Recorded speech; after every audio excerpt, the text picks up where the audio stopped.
Hey now, you're a monster. Don't sue us. Yeah.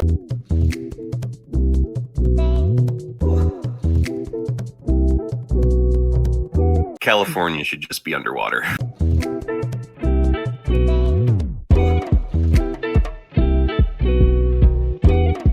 Fuck Ariel.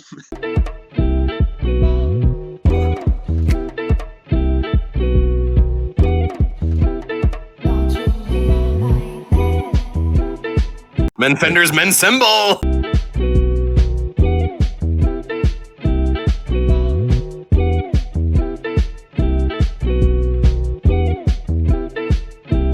So long.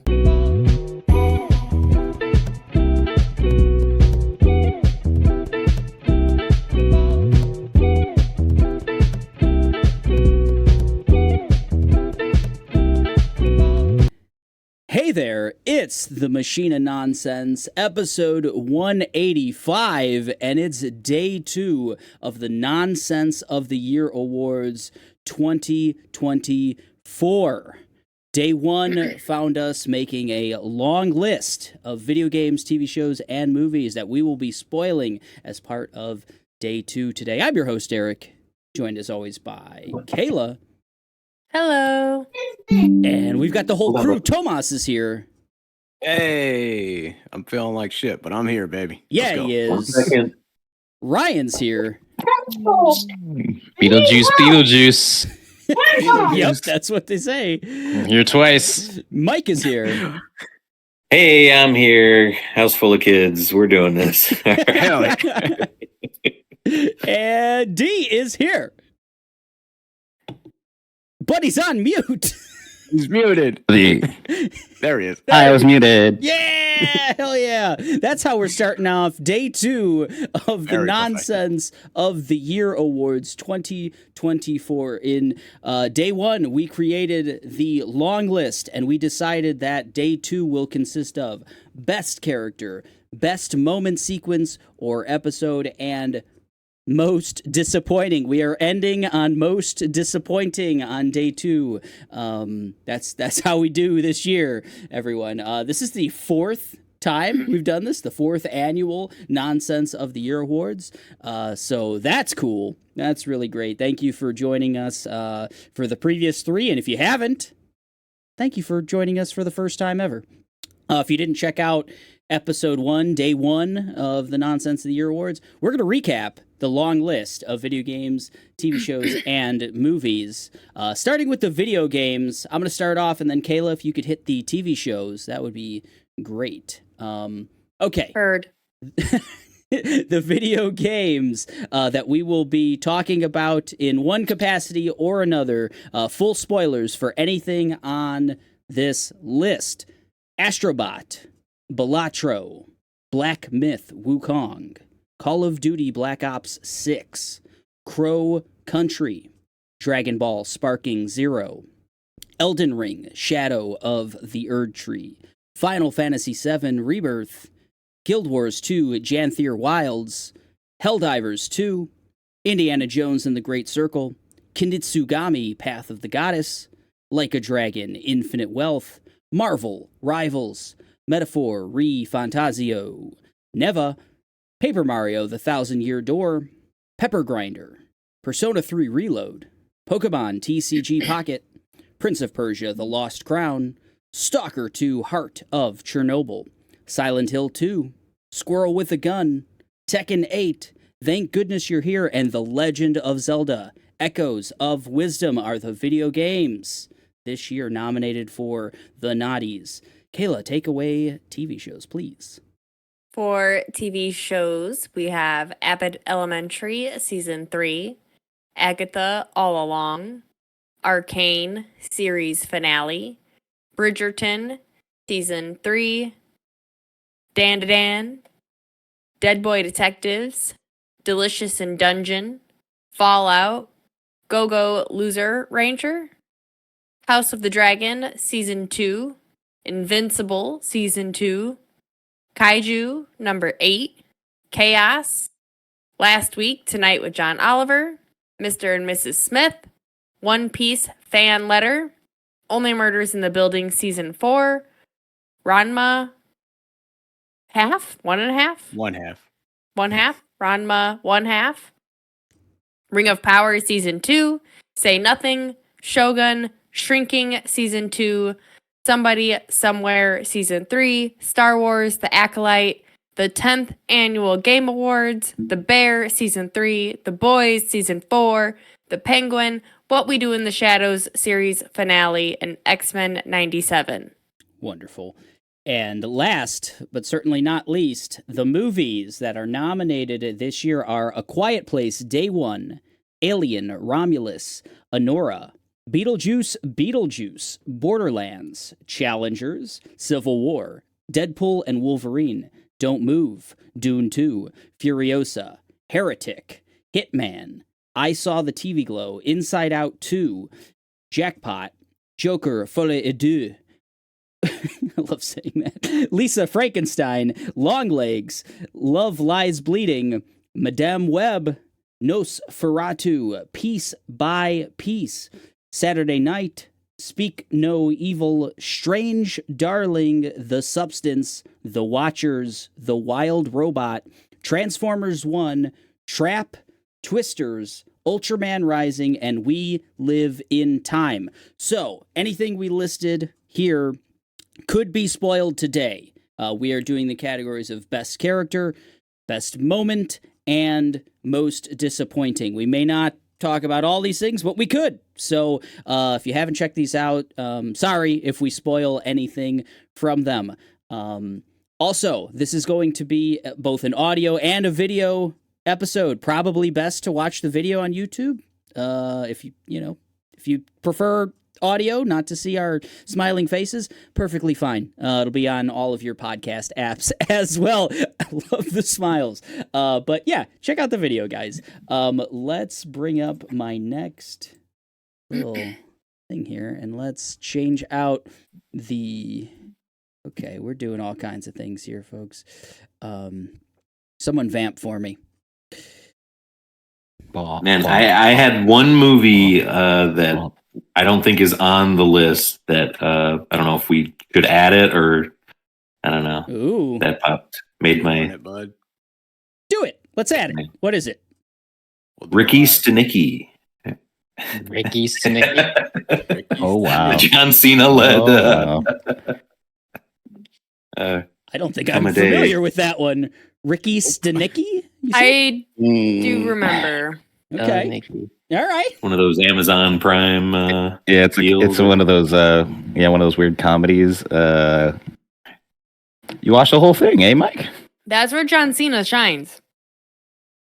I have seen that film, and there's Okay. you know. Okay. Okay. Did you maybe watch it was the whole good, thing maybe it though, was right? bad, you know. You watched the Come entire again? thing is what I'm asking. One of the Farley brothers directed it, apparently. I am only worried about wait, a never- certain part of the film. Okay. I don't know.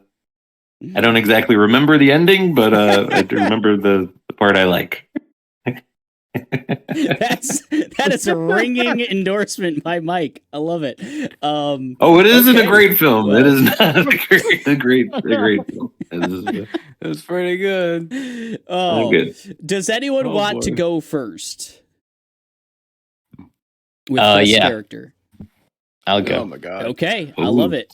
Real easy one. Do it. All right. The Wolverine from Deadpool and Wolverine. Yee. Nice. Ooh, Wolverine. Ooh. Very nice. The Wolverine from Deadpool and Wolverine. Hugh Jackman plays him, I believe. I think that's who plays the Wolverine. Not to be confused. Senior citizen, Hugh Jackman. How about Seniors. is that it? Is that your only best character? Right? Oh, I got more. I know we're what's your- going back what's and forth. your- what's your list? Okay. What's your top- top Yeah. five? He does his whole Sauron. list? Sauron from I mean, we Rings can of. do it round robin. Yeah, do top we five, want to right? do it round robin? We've done it Yeah, in like the round past. robin, We've top done five? it like Everyone does their everyone five. does their five, but I'm fine. Okay. with it. Yeah. Go ahead. Okay. Yeah. Anatar / Sauron from the Rings of Power. I probably spelled that wrong. It's you're close. Two ends. Anatar. Anatar, yeah. Okay. That's I don't like how that's spelled. I don't like that. You can just ROP would probably be easier just for your longevity. Rop. Aerith Gainsborough from Final Fantasy VII Rebirth. What a lady. Just D from Go Go Loser Ranger. Is that just a D? Just a letter D. You could say Fighter D. But and my last one Initial D. collapsed with a couple people. Todora Mariko from Shogun. Hell yeah, lady. Mariko. Hell yeah. There you go. Mariko. Love her. That's my top 5 best characters of the year. Hell yeah. I will say that at least one of these is on my list as well. We'll get into that. Do you want to speak on any of them? I mean, once we get into the debates, you can speak on them further. But yeah, when we get into the debates, I'll speak on it further. Okay, for sure. Okay. I'll go next. How about I go next here? So my mine are in order. I don't know if yours were in order, Ryan. By any chance? No. Any particular order? Mine are in, I would say, quality order for myself. Good man. So my first one, bottom up. I'm gonna go 5-1 here. Gary Johnson from Hitman, played by Glenn Powell. Just a really cool. I don't think we talked a ton about Hitman on the pod, but my guy Gary was. It was the first time that I got it with Glenn Powell, I would say. Like, okay, this dude's like an actual. He's got it. He's got it. Yeah, this guy's charming. He's funny. He's good looking. Riz. He's a lot of fun. I think Gary's great. My number 4 is Longlegs, played by Nicolas Cage from the movie Longlegs. You've heard Mike do the perfect impression of Longlegs. Longlegs. Long limbs Lenore. What can you say? This is like, I think right after I saw this movie, I had text Mike and said that this was the role that like Nicolas Cage, at least latter day Nicolas Cage, was just like made for. It's perfect. He's getting to do like his ridiculous camp. He's scary. He's like weird. And you know, in a for me an uneven movie, but just one of the standouts. Just amazing. Longlegs. Number 3 for me is Oz Cobb from The Penguin. Somehow they made played by Colin Farrell. Somehow they made that character interesting. I don't know. Like he was already okay in the Batman. What are you showing me here? Come on. I think this is one of the best performances all year. The transformation into this weird, grotesque being is amazing by Colin Farrell, and where he ends up, like the final act of The Penguin, kind of cements him. It feels like a lot of the show is, it's an anti-hero type story. Like, he's kind of a hero, kind of a villain. And no, he's just a villain. He's just a piece of shit. And I love how we end up on Oz Cobb in The Penguin this year. Number 2 for me is Mr. Reed from Heretic, as played by Hugh Grant. The latter day Hugh Grant is something to behold. Everything he's done in the last like 10 years, he just does not give a fuck anymore. He's completely like shifted away from that quirky romantic comedy English guy that he was kind of typecast. But has he? He's like a fucking Oompa Loompa. He just does whatever he wants now, A and He just does grumpy whatever he Oompa Loompa. wants. A very grumpy. and he's great in Heretic as this like skeptic / like aggressive anti-religious figure. Just one of my favorite some of my favorite scenes of this year. Just one of my favorite performances. It's in the trailer, but he does this thing where he like sucks on his teeth several times. He does his like eek face. And it's just perfect. It's the best. So go see Heretic, everyone. Mr. Reed is so good. And actually, my number one is a bolding of Lady Mariko. Mariko.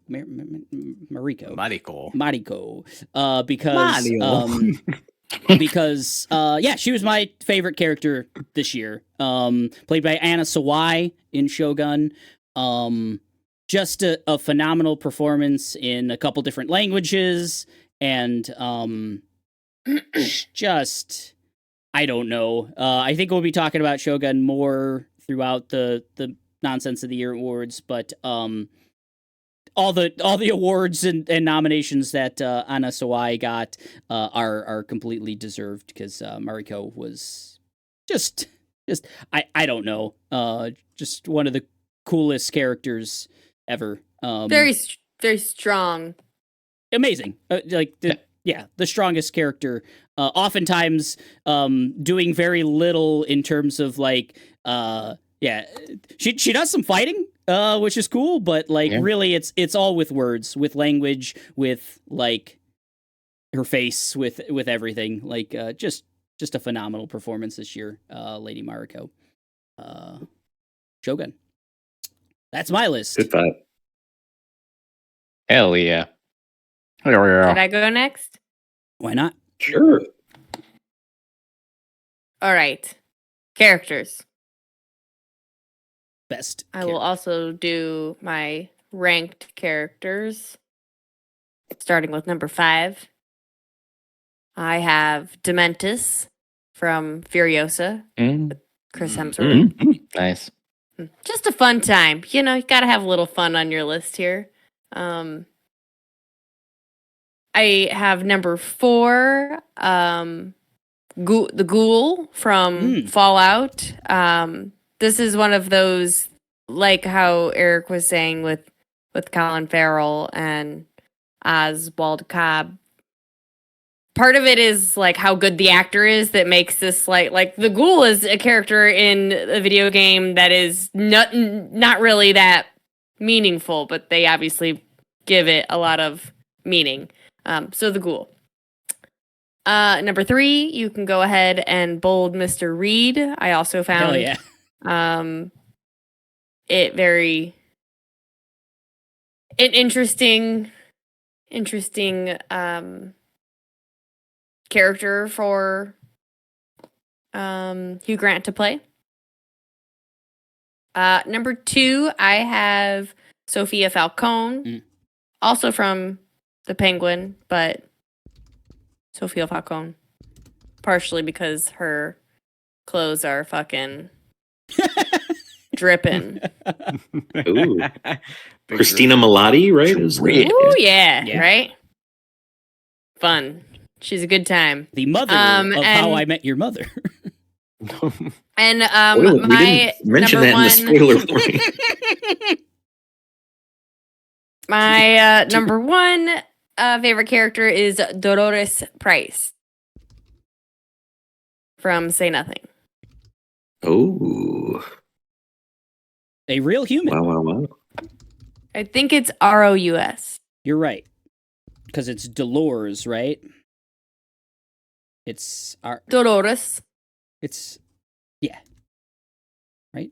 How do you spell it? ROUS.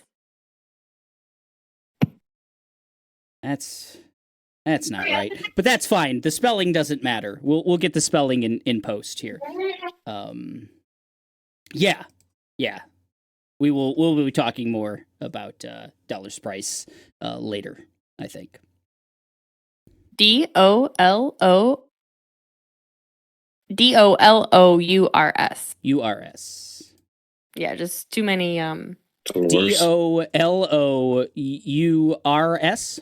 Mhm. Dolores Price. Yes, got it. Dolores. Much Dolores. All right. Irish. Who's That means next? pain in Spanish. I'll go next. Right. My number 5 is Tauros from Anora, played by Cara Gillian. Mm. Sorry if I'm butchering his real name. Thought you were talking about Just Pokemon. Karen has been in all of Sean Baker's movies, Oh. all 4, I believe. This is probably my favorite character that he's played in them.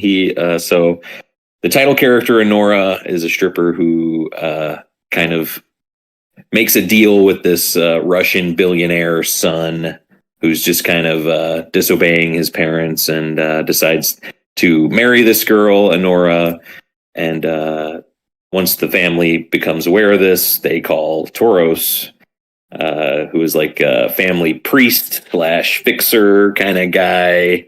He is literally in the middle of a baptism when he gets the call to retrieve the son, and just comedy kind of ensues in there. They get a hold of a Nora, but the son runs off and leaves her there.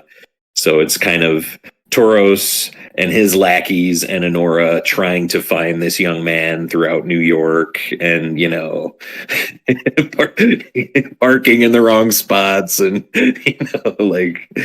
evading tow trucks and things like that, and destroying candy shops, and busting into strip clubs throughout Manhattan or wherever the fuck they are, and really funny stuff throughout that performance. My number 4 is Jackie from Love Lies Bleeding, played by Katie M. O'Brien. So good. Just a real visceral, beautiful, strong, really trying to break the idea of what is beauty. She is like a very muscular. She is in a bodybuilding competition in this movie. She's trying to get to like Mrs. Galaxy or whatever, the top competition is. And All she wants in life. That's just her goal. yes. Just trying to get to her tournament, man. Right. And then she gets mixed up with like Dave Franco's character in Ed Harris, and she's really on this list mostly because she brutally murders Dave Franco, which I was all for, because he is like a skeevy like piece of shit for sure in this film, and she But just we love you, fucking Dave Franco. she like the Mountain versus the Viper, this guy basically, and very good stuff there. Selena and I, for a while after we saw this, would mimic her like routine and stuff, like all of her poses and stuff like that. We really got a kick out of that performance for sure. So I had to give it up for Katie. My number 3 is Elizabeth Sparkle, specifically Demi Moore's Elizabeth Sparkle from The Substance. Another kind of similar to Jackie, another character like obsessed with beauty and trying to hold on to it. She is an middle-aged woman who has like a Jane Fonda-esque aerobics program, is going to get canceled, just for the next new young thing, and she decides to take this wonder drug that will reverse that process, or so she thinks. Did anyone else see The Substance this year yet? No, but it will be discussed in one of my future categories. Okay. Well, anyway, Demi Moore just the transformation that her character goes through after this, and the way that she's all in on it and doesn't care. Like she, at one point, she is like the witch from The Witch. Like she is like a goblin compared to what she was at one point, and the amount of prosthetics and things, and she's literally like dragging bodies down the hallway as like a hunchbacked, crazy looking creature. She's walking like she has to bundle up at one point with big glasses and scarves all around her, trying to get, more of the substance. She has to go to a certain drop point to get it. And man, just hats off to Demi for not like, she's never done anything like, I know like in GI Jane there's some pretty intense kind of scenes and things that I'm sure she had to push and work hard to get through, but I don't know, to be just kind of a woman of her age and a woman who's always known for her beauty, and to go the complete 180 on it and to show this side is I think needs to be commended. Hell yeah. Elizabeth Sparkle. Yes. My number 2 is Mr. Reed from Heretic. Locked. That's bold and italicized. Yeah, the ultimate debate me bro is Mr. Reed. Man, just from the get-go, he just has a power over these two young ladies. He just has the upper hand at all times. And I don't know, just he's such an odd guy. He creates this whole, he's a person who is obsessed with theology and is incredibly intelligent, but kind of is driven mad by the quest of disproving God in a way, where he's kind of, I don't know, high on his own supply. Oh yeah. Towards the back third, I think. But man, just a really cool performance, real creepy, and loved it all the way. My next is to round out all my 5 movie characters that I have here. Damn. Is the most recent one added for me is Count Orlok from Nosferatu, played by Bill Skarsgård. Completely different than like what he's doing like in Barbarian or It or any other spooky stuff that he's done. Unrecognizable. I don't think you would know it's him at all if you didn't know.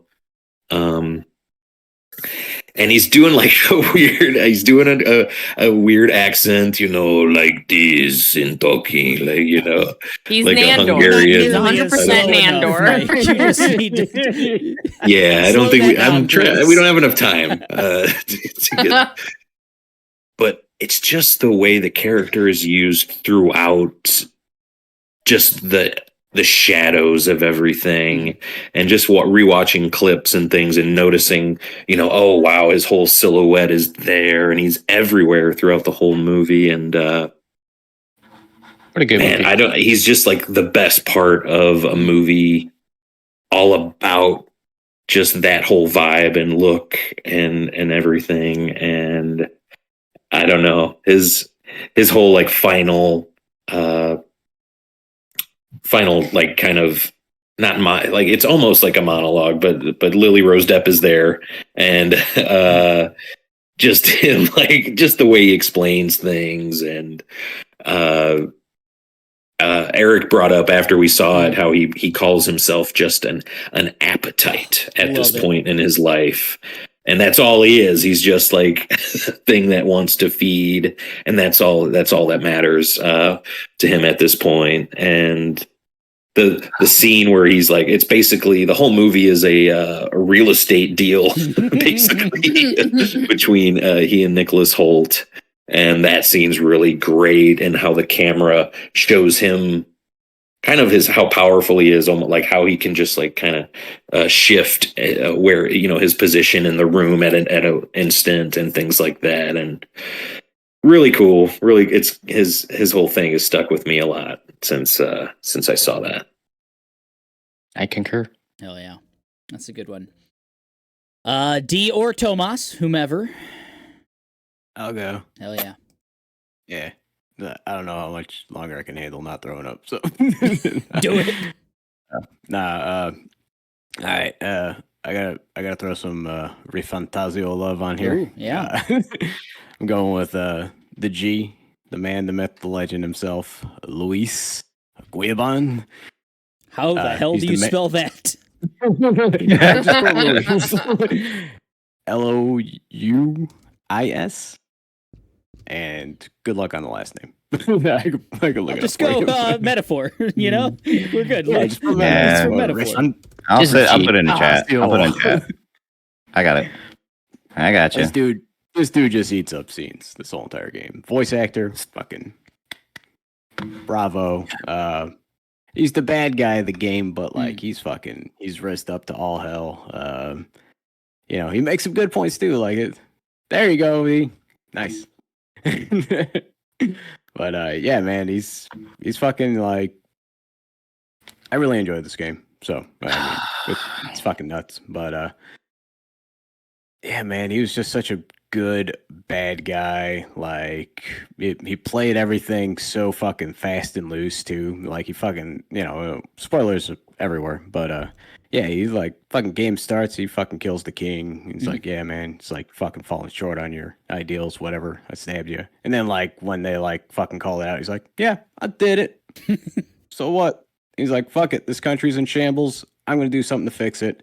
Power rules absolutely. And he's like, fucking, it's like, follow me. And like, so like, you're the prince in the game and you're trying to unite people through, rhetoric and ideologies and making a better world. And he's like, everyone can follow me, but the strong survive. So he's like kind of going with the counterpoint. But like, just the character is fucking incredible. Like, he's always like flexing whenever he's in a scene. Really enjoyed me some Luis playing through this game, but yeah. Hell yeah. But I guess my next one, I didn't put these in any particular order, so but I put Laszlo, Matthew Berry.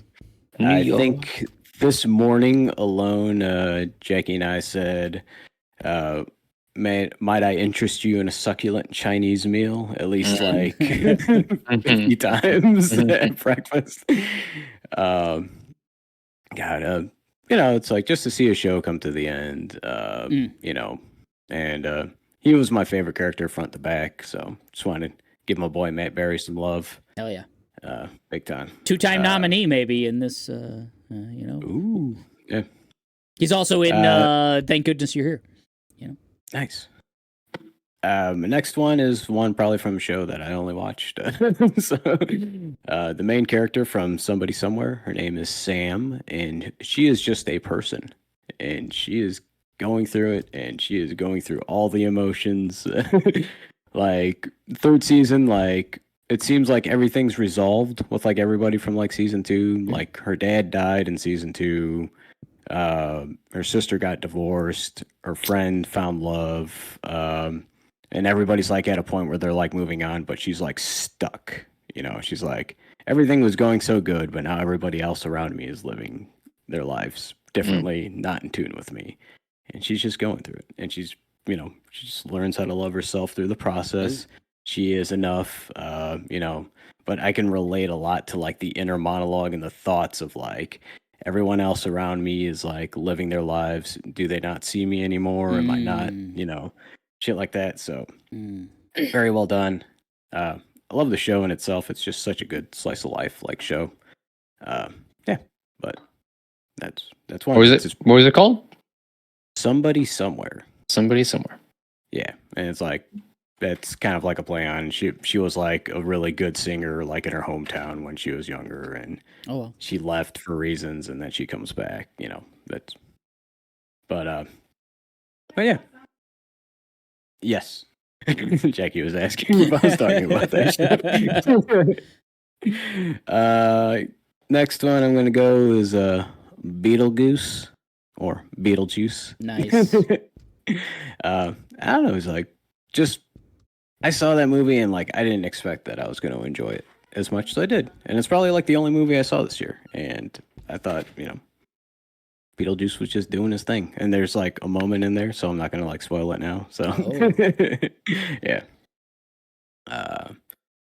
Michael Keaton just going ham. Going Let ham, him baby. loose. The juice is loose. The The juice. juice is loose. Juice is loose.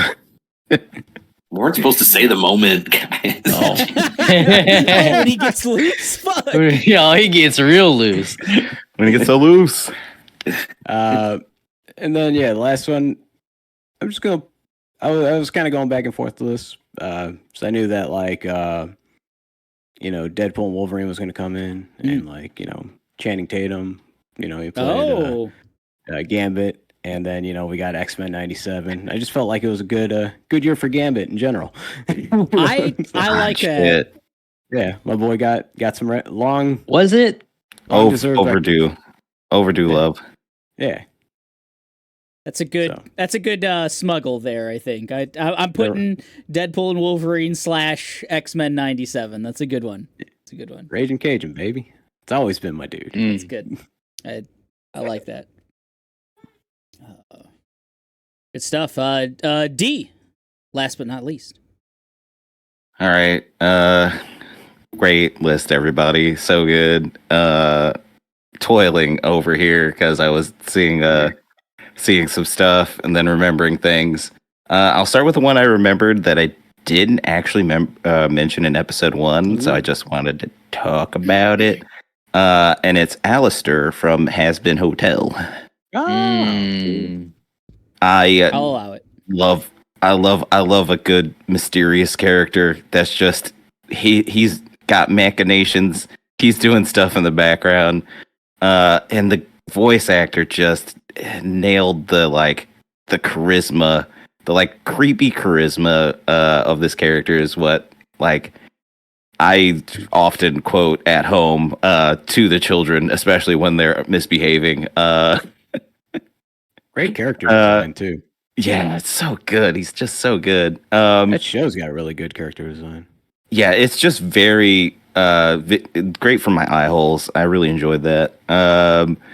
So moving on, I don't want to speak too much on that. I'm gonna do Magneto from X-Men '97. Wag Needus.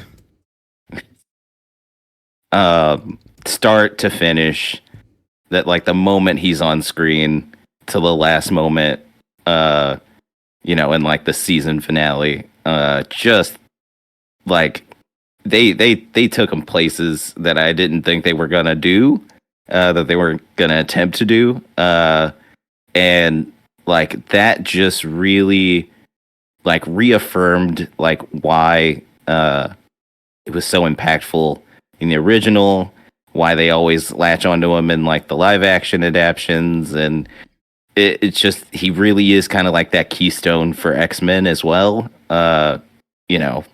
Outside of the obvious ones. I just want more. I just want more. I just want more. But that costume. Ugh. Still Magneto, baby. Yeah. I mean, again, going with the House of M costume was a choice. I know jacket from the TGAs. I know. real bad. I know certain people in the audience have certain tastes that differ from mine, so I'll leave it at that. Then I'll do. This one is actually from one I've rewatched this movie quite a few times. It's from Ultraman Rising, and it's Ken Sato, the titular Ultraman that is Rising. He just has what I think is the call to action. That happens off screen, and we get to see him struggling at the beginning of the movie to step into the shoes of his dad, basically. And he's not doing a good job. He's doing a bad job, actually. And I love that for when we see not the origin story, but like he came in and he stepped in and he started doing the job, but then at some point he's just like, I don't wanna do this, and that's like a big point of this movie is like, you can step up, and can you commit to the thing you're stepping into, and it's a lot of things that he has to step into and commit to, and I really really resonated with that of like, yeah, you can make the decision to jump into the big role, but like once you're in there, can you keep your feet planted? Can you like get your bearing? Can you make that work with your like life that you were already leading? It's like it does a lot. It explores a lot of the commitment to being a superhero type stuff that doesn't get explored a lot in the superhero genre often. Not in a meaningful way, I think. So I really really like that. People with power being assholes instead. Usually is what other route is. Yeah. I'm gonna go ahead and ask you to give me Fighter D from Go Go Loser Ranger. Go ahead and bold that. Yeah. Locked in. D with the D. D giving us the D. Man, I love Go Go Loser Ranger. It was like, oh, do you like The Boys? Yeah, I do. It's really good. Was there something missing for you? I don't know. How about Power Rangers? I was like, oh yeah, actually yeah. I take it back. Okay. This is great. And from the perspective of like one of the henchmen going like off the reservation, like he's like fed up with the situation he's in and just absolutely makes the dumbest decisions and has the best luck, and it's like tooth and nail every single encounter he has with these guys, and you just like really quickly are like, actually I want him to kill the Rangers. This seems like a good for society option. And it just keeps going. The pacing's great, and he is such a linchpin to everything happening too. And in a believable way, not in a like, oh, he's just right place, right time. It's like him doing his stupid plan at the time of another thing happening. And it's just so good. It's so good. I'll talk about it all day, but I won't. And then the last one, the one I'm surprised no one said yet, was Jinx from Arcane. She do a Y or an I? She's a Y lady, right?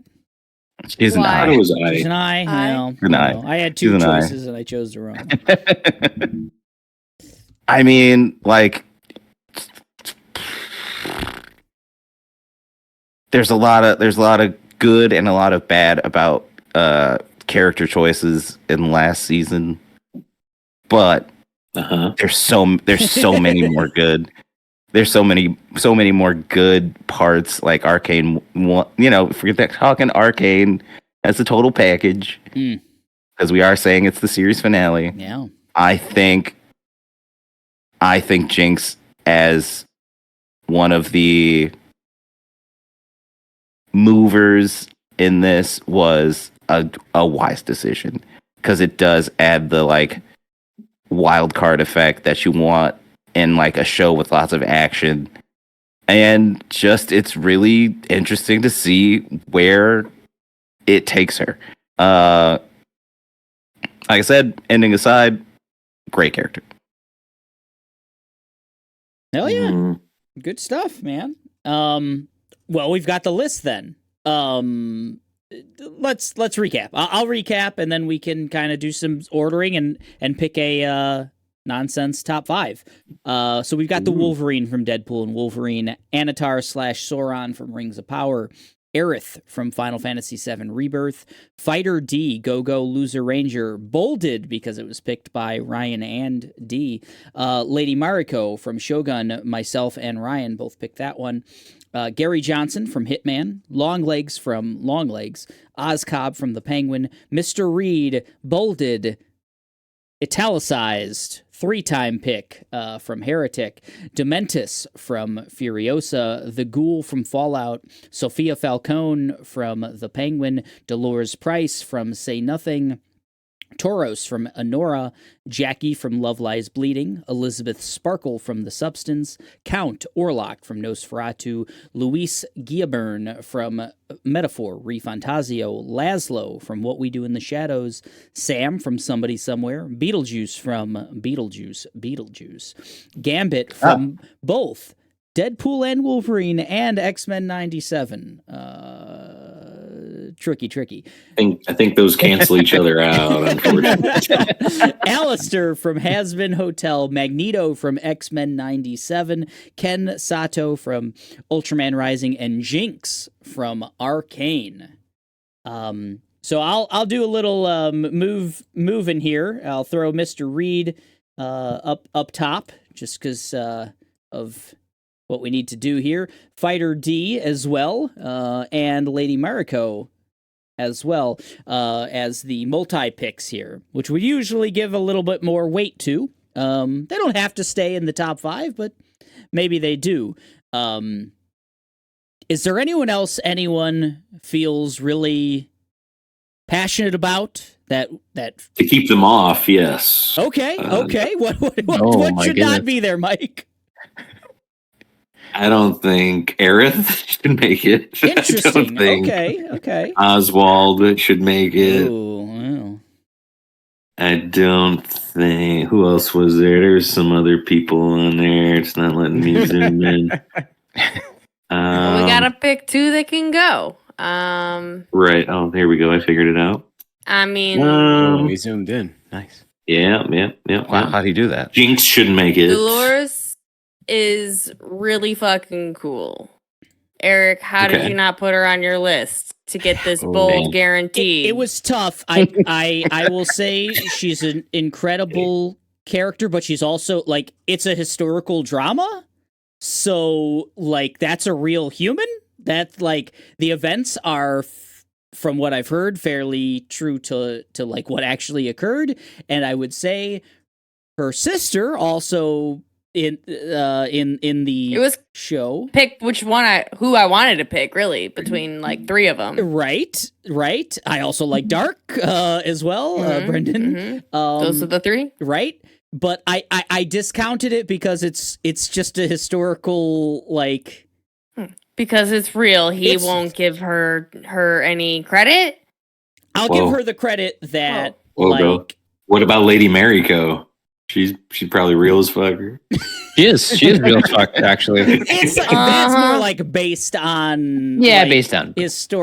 like Say Nothing is a straight up like a documentary style initially book and then show and it's based on like interviews with the actual people. Like so Dolores like sat down with an interviewer, explained her entire life, and like if we haven't said much about Say Nothing, it's about the Troubles in Ireland, the kind of like civil war between Northern Ireland and the Republic of Ireland. The first female soldier for the IRA. Exactly. Is Dolores Price. She and her sister joined the Irish Republican Army, and it tells like from basically her as a teenager to her at her They death. start robbing banks and shit, right? Yeah. Yes. I saw some of it. They rob banks, they create car bombs, they like literally bombed London. And like a fascinating life. But it's like it's a real person. I don't know. Like I wouldn't feel bad about like I love Dolores. I think like that show blew me away. But I discounted a bit because it's like a real human, you know, it's like a person who really existed. And recently too, like this was like mostly the 70s and 80s, like all 90s. Of the shit was going on. Yeah. Like we didn't discount like Daniel Kaluuya, like, you know, that's true. In the past, stuff like that. That's true. That's true. I look at the long list now that we got everything. I could, you know, from my own list, looking at other people's picks here, making you think I could really do without my Aerith. I'll be honest with you. That was what I was going to ask you about because that was the one from your list that I actually felt the strongest about. But like, really, make a wow, cut for you guys. You can She's take so all of strong. mine off except for Luis. He's my front runner. Luis is your front runner. I'll at least like put Dolores him- is my number one. Okay, we'll move. We'll do some movement here. We'll do some movement. So we've moved Luis and Dolores up into the bubble here. And we'll keep talking. We'll keep talking here. So Ryan, let's talk some Aerith here. Yeah. You're fine with her leaving. Yeah. I mean, Yeah. maybe because I've seen it before, in some way, shape, or form. Been there, done that. Been there, done that. But just like people's other choices on the list feel so much stronger in ways that, hearing their points kind of. If I had to choose someone from my 5, that would be mine. I'd be 100% okay without a fight letting go. Because I They make actually you play as her for like 4 hours at the end of that game, and it's awful. yeah. It's terrible. She moves so slow. She like does little. Hopped around. I hate her. I hate her. Hey, Mike, save it. Save Throw it up, baby. Damn. Man, All right. fucking symbol. All right. Is there anyone from fine? So we'll just say Aerith is not eligible for top 5. Is there anyone from your list, Ryan, who you do feel like super pumped about, like who should be up there? Well, I mean, I guess you got Fighter D kind of up there, so I shouldn't I shouldn't even he's ask repped. you anymore. Sure. Yeah. Probably Anatar, Sauron, maybe. The 2 people I chose are up there, but I forgot you anyone also else. picked Lady Mariko. Yeah, fuck you, Yeah, Ryan. No, so you're I mean- out. You're done. You're done. You've got all. You're probably getting someone on this list. So no. Okay. Yeah, I think Ryan's okay. He's sitting pretty. God, did we figure this out so quick? I don't like how quick we got 5 that do represent everyone on this list here. Maybe we still order. We could definitely change the list. I liked Tomas's Gambit pick a lot, actually. We should maybe talk about Tomas's Gambit pick here. I like Louise a lot. Prefer Magneto though. Okay. That's what makes it harder for me because It is difficult. now I'm in a rock and a hard place because I love Gambit and I fucking love Magneto. But I don't know what's spilling more into my choice, outside media from years of being with these characters. I feel like I got a bias for both of them. I think both are very well represented in Magneto in X-Men 97 is phenomenal. He's kind of the focal point of the overarching Magneto. story. And then Gambit has some of the most important scenes, and I also love Channing Tatum's Gambit in Deadpool and Wolverine. It's hilarious. So Yeah. I got to see Magneto save the mutants by keeping his non-existent heart, his body alive with the power of magnetism, right? In the comics. And that shit was gnarly and it was dope. And he went out like a fucking G. He's back because comics are comics, but for me, that put Magneto on a whole nother fucking stratosphere. well, see, I don't know any of that shit, and I still think he's fucking dope in X-Men 97. Fucking awesome. Magneto's fucking oh god. And the fact that he does it all in that stupid fucking costume, and I still respect him. The only man who can make it work. Have we've nominated Magneto in the past? Or no, he's bracketed nonsense. He's on the material. bracket. Right, Yeah. Leather Daddy Magneto was not my favorite, but his actions and what he stands for and everything in that is pretty cool. Let's at least maybe put him near the. He's on the bubble. He's on the bubble there a little bit. He's in that range. I would Dementus love was kind to. of on my short list. Oh, Dementus from Furiosa. I like the Dementus pick. Let's talk a little bit of Dementus. I thought he was great as well. Chris Hemsworth, I think, is best when he's being a goofball, right? Yeah. And a big burly goofball, and that's what Dementus is. Yeah, the scene where he rides into, Ugh. the play, wherever, Fury Road takes place. He's all red. Yeah, and he's like, I am Dementus, and I'm here to take over. And his whole dumb Barker spiel, he's just like a fucking carny that's trying to That's how I take looked over at the him. wasteland, and He's a carny.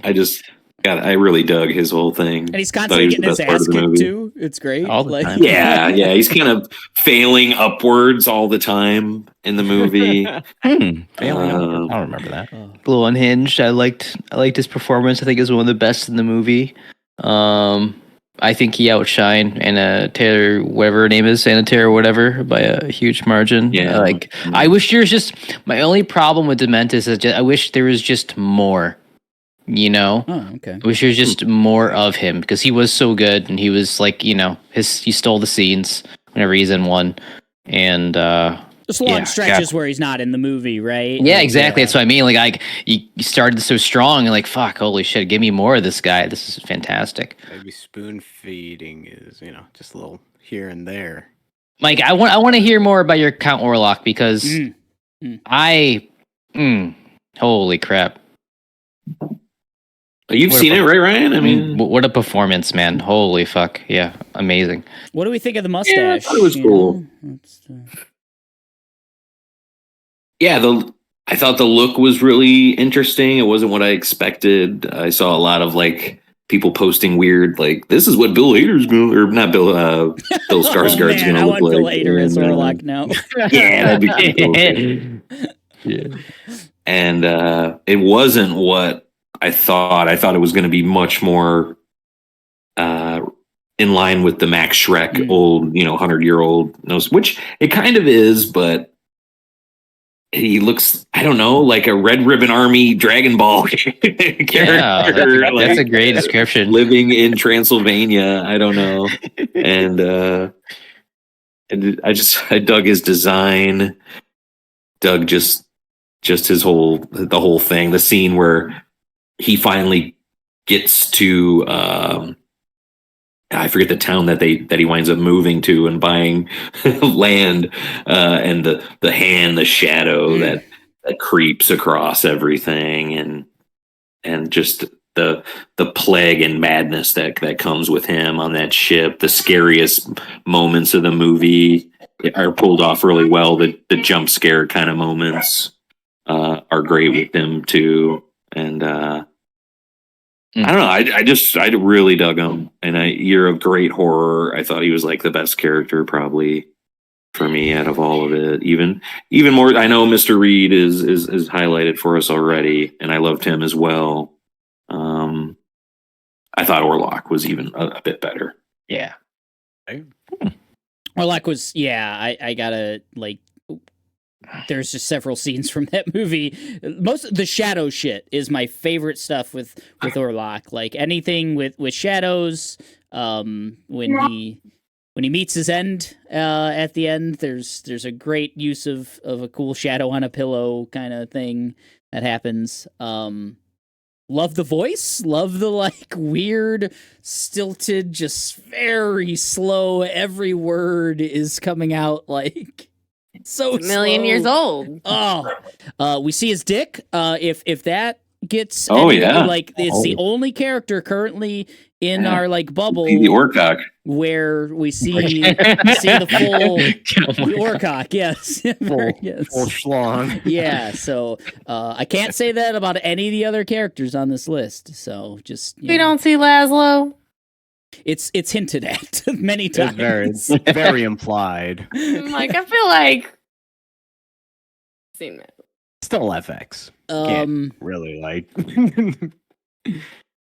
Do we? Okay. So, are we comfortable with Mr. Reed, Fighter D from Go Go Loser Ranger, Mr. Reed from Heretic, and Lady Mariko from Shogun actually being locked in? I'd feel comfortable, but that's two of my picks. So, Fighter. So this is like, I know D described it as the boys, but Power Rangers. So Fighter D is he the leader of?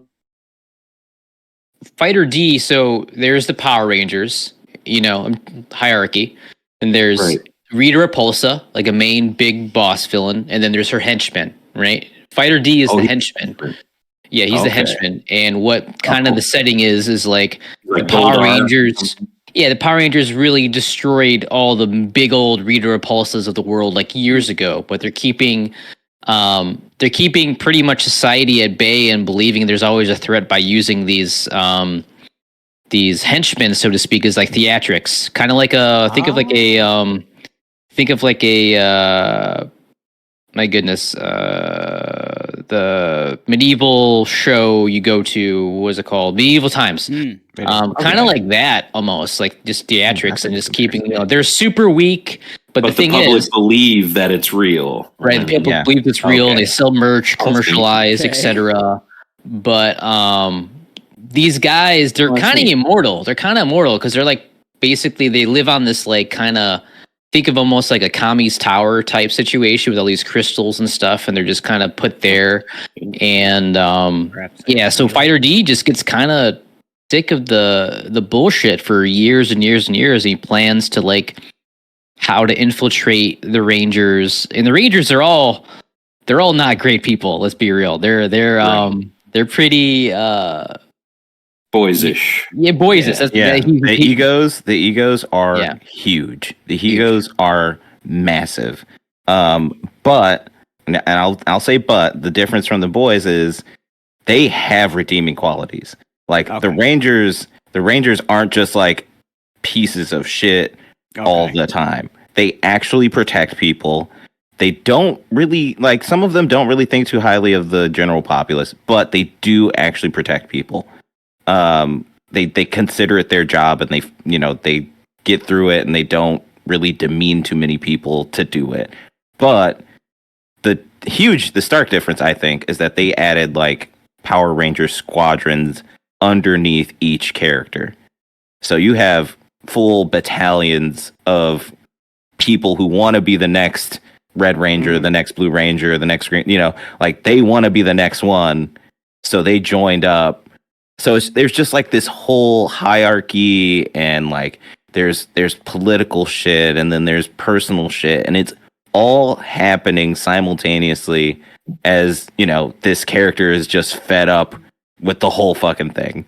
And he very naively like starts going after them with like almost no plan at first. And, stroke of luck, he meets the one Ranger that's like, I'll help you kill them. I'll help you kill all of them. And he's like, this is strange and lucky, but I don't care. Yeah. He's like, I don't care if I'm going to be your pawn. I'm tired of being theirs. And it's a ride. Like, it is straight up a ride. He has wild success right out the gate, like procuring like one of the Rangers' like sources of power, and it starts snowballing really, really fast and getting out of hand, and he's just kind of right in the middle of everything. Yeah, and since those henchmen, they're so weak, like they're so weak. Even the henchmen of the Rangers could whoop their ass. Like he really has to think.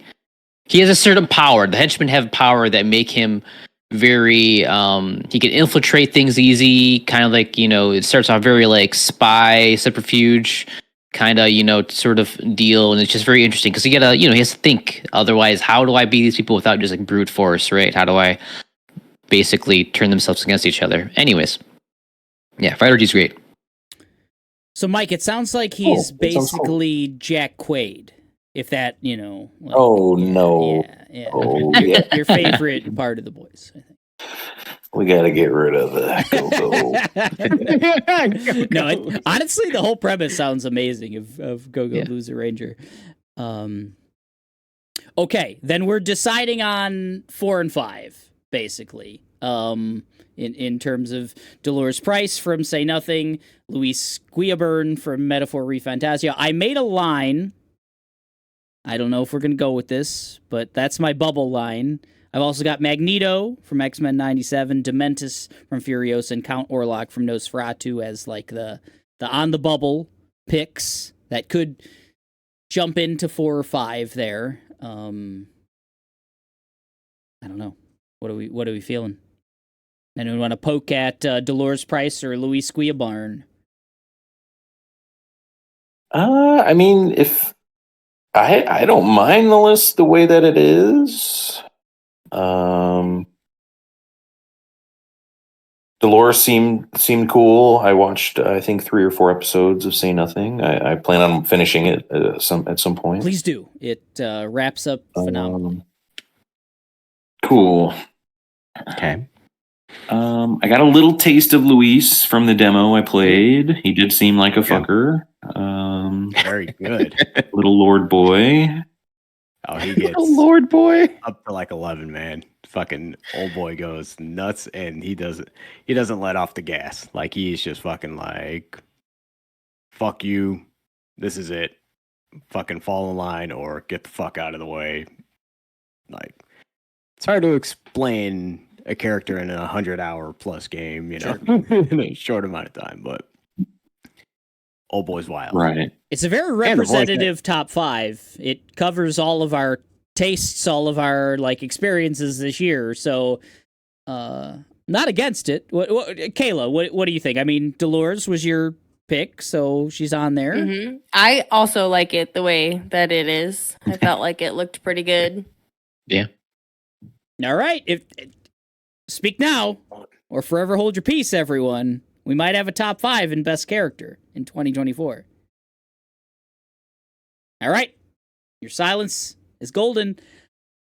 Best character 2024 for the Nonsense of the Year Awards goes to Mr. Reed from Heretic, with Fighter D from Go Go Loser Ranger, Lady Mariko from Shogun, Dolores Price from Say Nothing, and Luis Guillabarn from Metaphor Refantasio. Rolls off the tongue. Yeah, I love every time you say metaphor refantasio. Eric. It's just it's my favorite thing. It's my favorite. Fantasio. Fantasio. Fantasio. All right. We ready for best scene? I'm excited for best scene. I really am. All right. We are on to best scene of 2024 for the Nonsense of the Year Awards, day 2. And we're going to start off with Mike. All right. So for my favorite moments of the year, I had my number 5. This moment, This magic. probably the funniest moment of the year for me. Outside of like certain things were really funny, like a lot of Fallout is funny. Thank goodness you're here. But this Ricky Stenicki is a movie where God damn. this group of friends, played by like Zac Efron and like Andrew Santino from that one podcast, they've always had this fake person to blame. Every time they fucked up in life, they always blame it on this Ricky Stenicki character. And then later on in life, they all remain friends and they're successful. And they always plan these boy trips around visiting this Ricky Stenicki, who their wives have never met.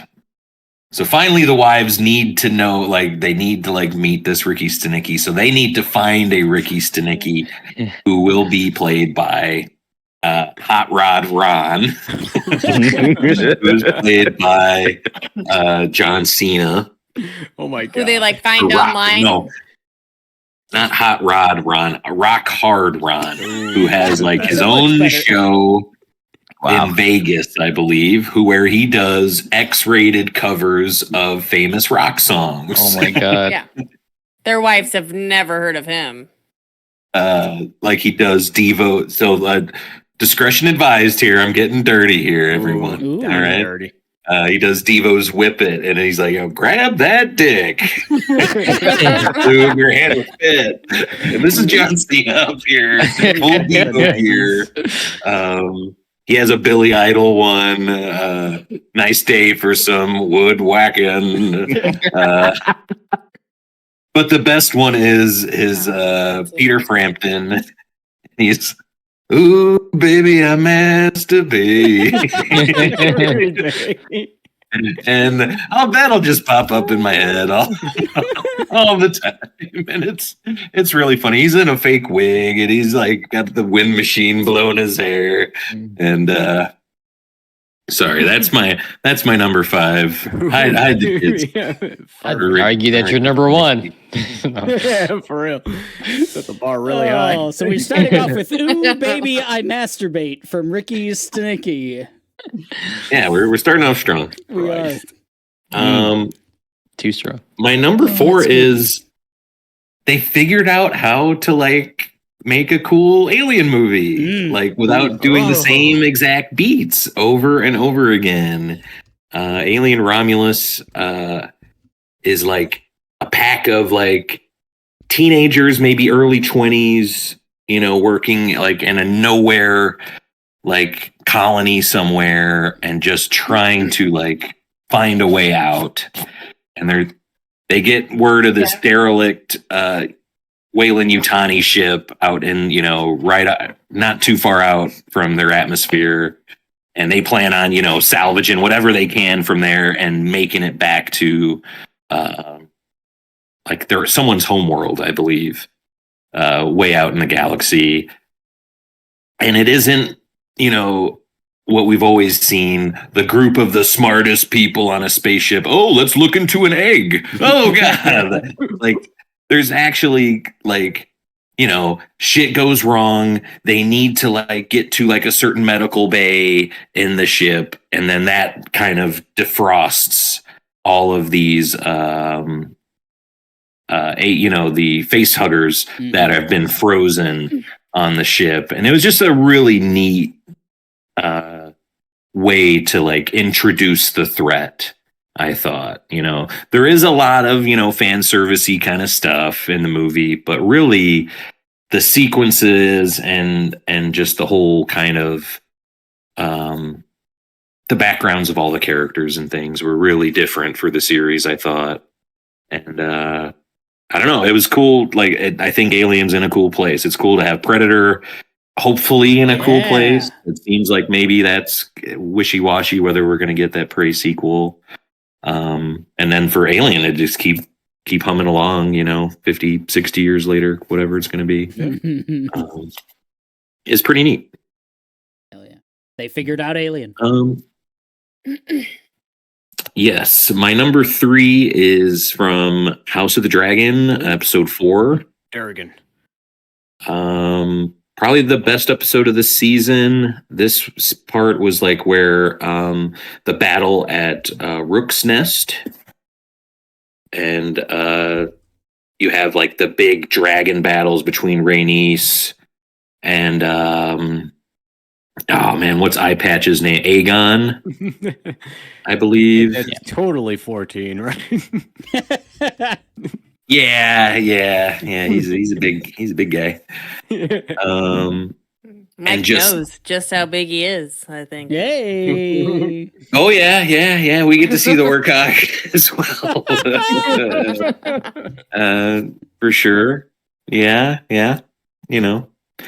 And just reminded me of the best thing, when Thrones was at its peak, of this is the closest that House of the Dragons got to it, I think, where there's this epic scene at the end. It's the big battle, and all, it is like the destruction that a dragon can bring. Rhaenys knows it's going to be kind of it for her.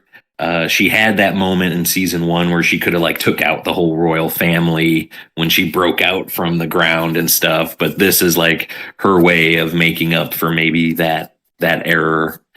And, she has to battle 2 dragons. She's battling Vaegor and I forget the king character's dragon, but they're just the way the money that was spent on these dragon, the dance of dragons we finally get to see, and it has the deception, the battles, the over the top CG stuff that we want from the show.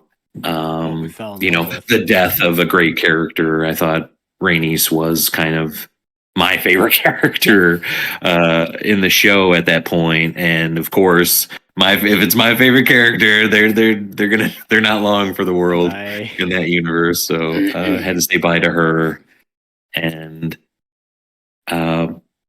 you know, Aemon double crossing with his, giant dragon, which had been hidden in the forest, like they covered him up with fucking leaves and shit. That was cool. And him waking, this sleepy giant waking up, and he's like the Basil Geis in Monster Hunter or whatever he's like a jet airliner compared to these other dragons, and cool stuff. I didn't think that the season ended as strong as that episode got us to, but it was really nice to just feel that again in TV, nonetheless. Long live Rhaenys, the queen who never was. Big ups. Big ups. Yes, absolutely. My number 2 is a scene from Long Legs. It's a Kiernan Shipka's scene. It is found in Long Legs has a way of like hypnotizing people, I guess, or like making them become like sleeper agents in a way. And Kiernan Shipka's character has been like almost comatose in like a home facility for years and years and years. This is the mom. No, this is Kiernan Shipka. She was from Mad Men. She was the newest Sabrina the Teenage Witch. She has a really short haircut in this. She's only in the one scene with the main character. Okay. And she talks in this real rhymey-wimey way of talking. And she's talking about Longlegs' character, like she'll do like a cultist or something, like she would do anything for this person. And man, it's the best scene of the movie, I thought. It really gave me the heebie-jeebies. The way she like, I would just be peaches to blow your head off right here, right now. And just her nonchalant, like kind of way of speaking. And man, really, really top-notch stuff. I didn't know that she had that in her, because she's kind of I don't know, she's in like more of a CW kind of mode of the projects that she's been doing, and it was cool to see her like the darker side of what she's got going on. And my number 1 is from X-Men 97, and it's the name, the name's Gambit. Remember it. It's really great. X-Men 97, which we all kind of were streaming together and watching, was so awesome to do it that way. And there's just like a moment halfway through the scene where things are going great for the mutants, and then shit, fucking baloney hits the fan, man. And there's like a master mold sentinel or whatever, like attacking their party and everything. And then mutants are going down left and right. And Gambit does this like ultimate sacrifice at the end where he, his power is he's able to manipulate and explode whatever he's like touching, and he tricks the master mold thing into like piercing him with its like, it could do this like just matrix tentacle and turn itself into anything. And he pulled, the old switcheroo and takes it out and saves, thousands and thousands of mutants potentially. And it was dope. And I thought Magneto overall was great. I thought Gambit had the better moment. Yeah, that's my number 1 with a bullet for sure. Nothing stopped it. Remember it. Oh, That's there good. he is. I man Gambit. Anyways. Hell yeah. Mm. All right. Ryan, you're next up. God, riding on that high. That's tough, yeah, right? Well, it's Riding not on the tough wind. at all, because guess what? One of my favorite ones was the death of Gambit. That whole fucking scene was incredible. It was amazing. Fantastic. What a way to go out. Yeah, Mike said it all. I don't need to say any more about it. That's my, one of mine. I'm gonna say, I guess I'd call it a show, but Conan O'Brien on Hot Ones was the most unhinged, ridiculous, over the top shit I've ever seen. I have never seen the host truly worried about anyone. Like, I seen him truly worried about Conan O'Brien. That motherfucker was drinking hot sauce. He had the whole bit of Dr. Aurelio coming in, checking his pulse on his forehead, and just that whole bit was just it was amazing. It was the whole that whole show. It's a good nomination. The episode in particular was amazing. Yeah, that was hilarious. And I thought, is this motherfucker going to be okay after all that? And on his podcast, Conan O'Brien Needs a Friend, he kind of talks about what happened and what transpired after. And he made a whole other segment about him welding, shit in New York or wherever he was at the time. But that was great. This one, I think only D will get, but Garp versus Okiji from One Piece. Saw the clips. Yeah. There's just layers to that. Mentor versus the mentee, and that Mentos. just a dialogue and what's going on and the expectation and the build up to that fight of only seeing Garp really fight for the first time to seeing Okiji fight for the first time. And the line they'll always stick with me is like, you have a habit of basically training traitors. It was just cuts deep because his grandson's a pirate. Himself is a traitor, so far as we know. His son, which is Luffy's dad, is the most wanted man in the world. And yeah, that whole fight was amazing. The ending of him basically being frozen over, laughing as all people with the bears the name of D do, and telling the next generation of young Marines he saved, hey, you're the future, essentially. That was amazing. Loved it. Let's see. No particular order. One out to say is Sauron's transformation into Anatar. If you guys are like Lord of the Ring nerds like me, you'll know that Sauron is called the Great Deceiver. And basically he has to convince Celebrimbor, which is the guy who makes all the Rings of Power, and the One Ring, helps in aiding making the One Ring. He has to believe, that this guy is going to help him, and who is he to offer advice to someone who is thousands of years old? He basically tricks him into... Sauron's a Maiar, right? So Valar are pretty much like god-like people. That's the best way I can describe it. They're, gods, essentially. So he convinces him he is a messenger of the Valar, and he's there to help him on his quest to make the Rings of Power.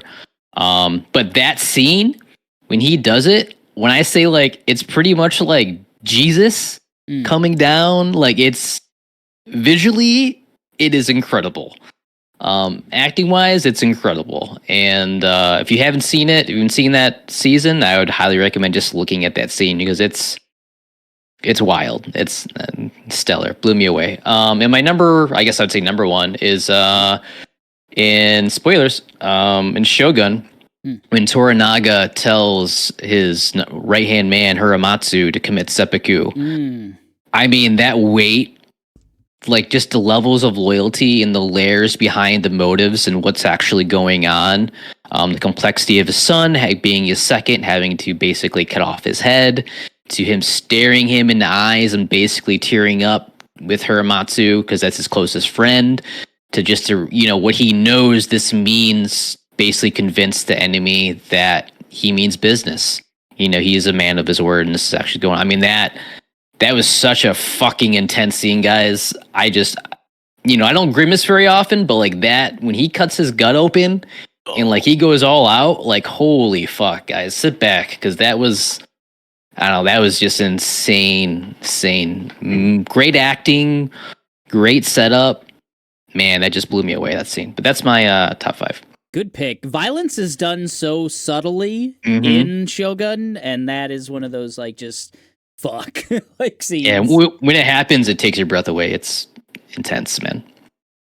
Great pick. Really good pick there. Hiramatsu Seppuku. All right, D, you're up next. All right, I got my 5. I'm gonna start from the bottom, then I'll work my way to the top. The first one is from Go Go Loser Ranger, and it's when D kills Big Blue Keeper. Oh yeah. He doesn't. He kills him so dead. But it is he doesn't get to do it on his own, and that causes him to have like a huge like inner conflict about what it really means to kill like the Blue Keeper. What it means to kill them and what taking a life really is. Because for him, like Ryan mentioned earlier, they're immortal, like functionally immortal. They turn into dust, they reform. As long as they don't get hit by the divine weapons from the Rangers, they're good. They just come back. So they don't experience pain like we experience pain. They don't have that life or death struggle all the time. Except D has been having that. So like he's come so close to death a few times that when he sees it, happen to somebody else for the first time, by the way, in front of him, like he really does have like a moment of like, is this like what I actually want? And you get like a really just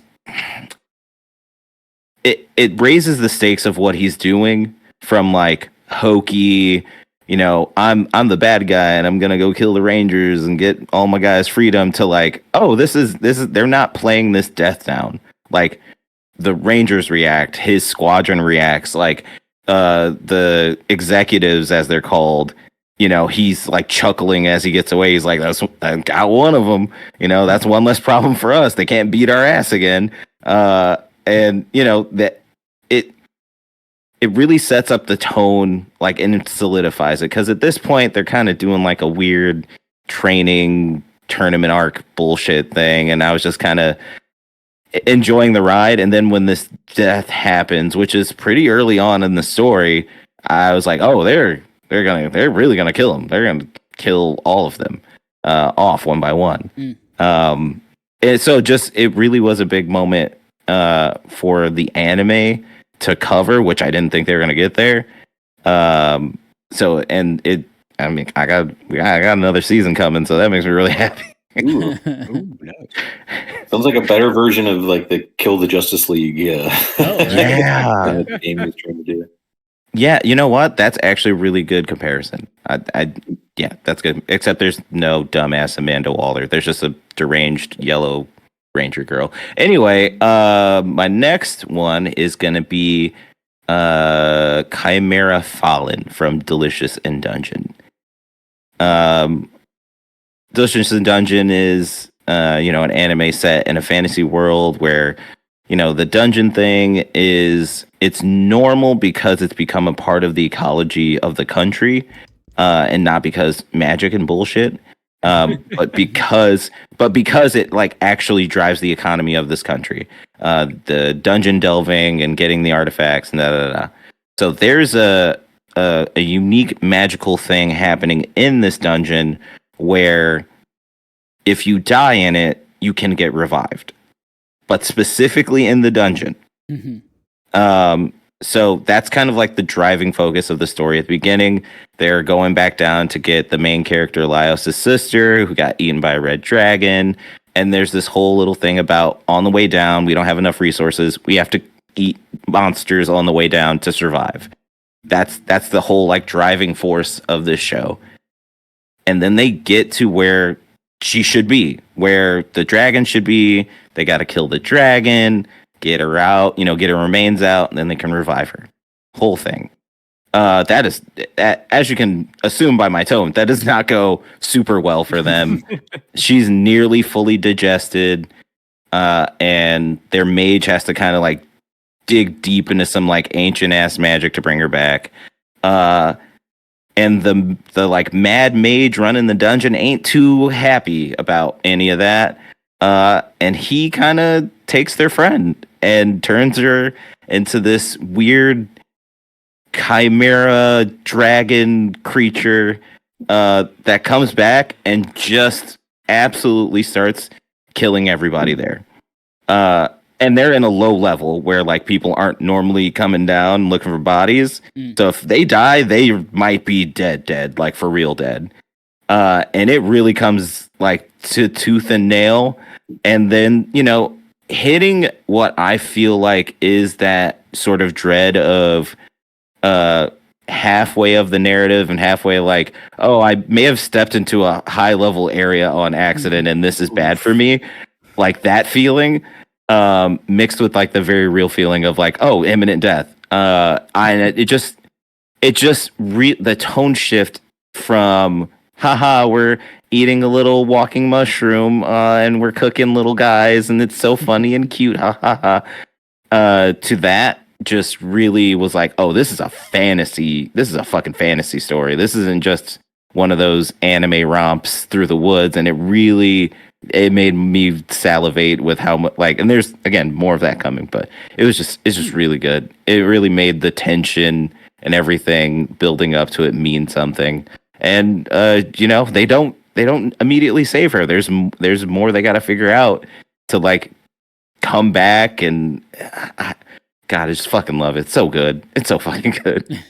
And the characters are good. It's so good. Moving on. Writing the Shai Hulud in Dune 2. Ooh. That was in like I was very high, so hyped. Like it was like I started like getting up. I was like, yeah, we're doing it. So good, so good, and alien man. Yeah, I don't know. It's just like it hit the young adult, teenager part of my brain of like, oh shit, he's doing the thing. And I just said the name. Yeah. Yeah, it really just activated that part of my brain for me. And not too many things did that this year for me. It made me feel like that mixture of like, this is a new and nostalgic thing that I really enjoy, except for the other thing that I'm gonna mention, but like specifically this, because I didn't experience Dune. Like my mom read all the books when I grew up. We watched the old movies, so like some of the stuff that they retained from the old movies and the source material, like I was like, yes, this is familiar, but like getting this scene the way that it's presented was so good. It's so good. It's so good. Brain tingles. This next one is like, again, like the satisfaction of seeing a thing come to an end that I didn't know I needed, which was the Fox Heroes final stand during Deadpool and Wolverine. Where we kind of get like the big fight scene for all the things you get.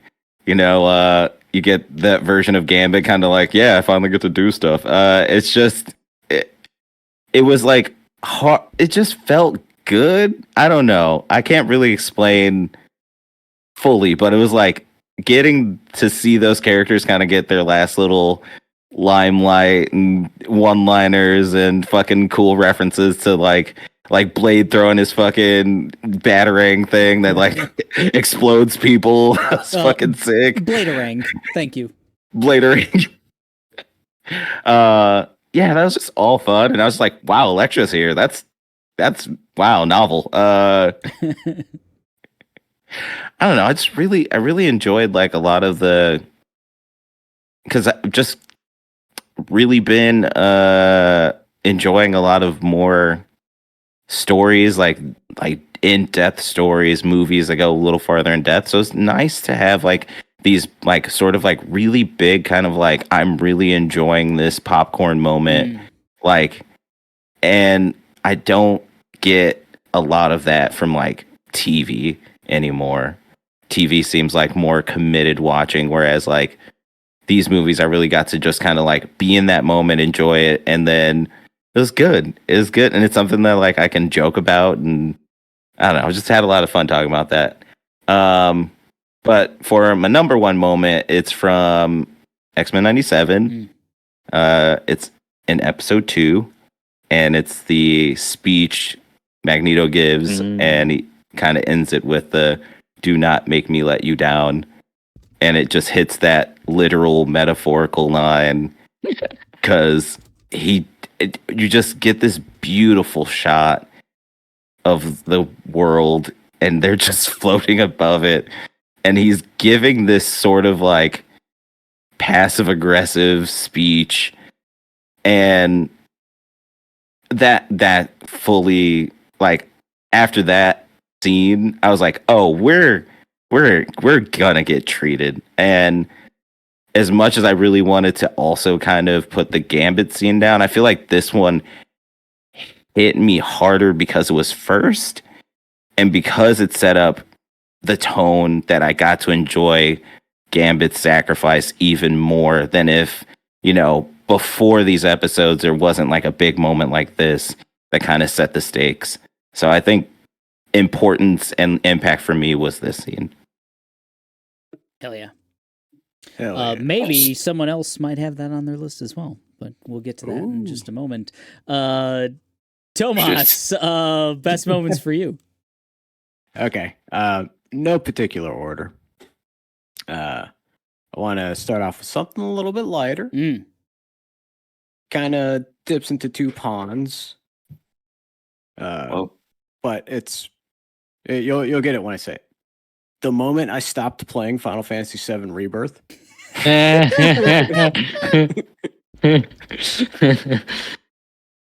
It's a few weird ones like that in here. So. God damn.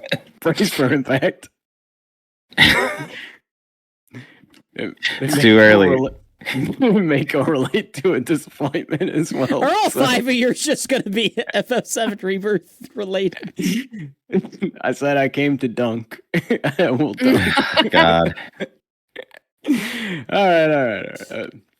I'll do a serious one. Kind of serious, but I labeled it "fuck utilization in Beetlejuice." So it's a PG-13 movie, and you can say "fuck" once without bleeping it. Well, they said it twice in the movie. Oh.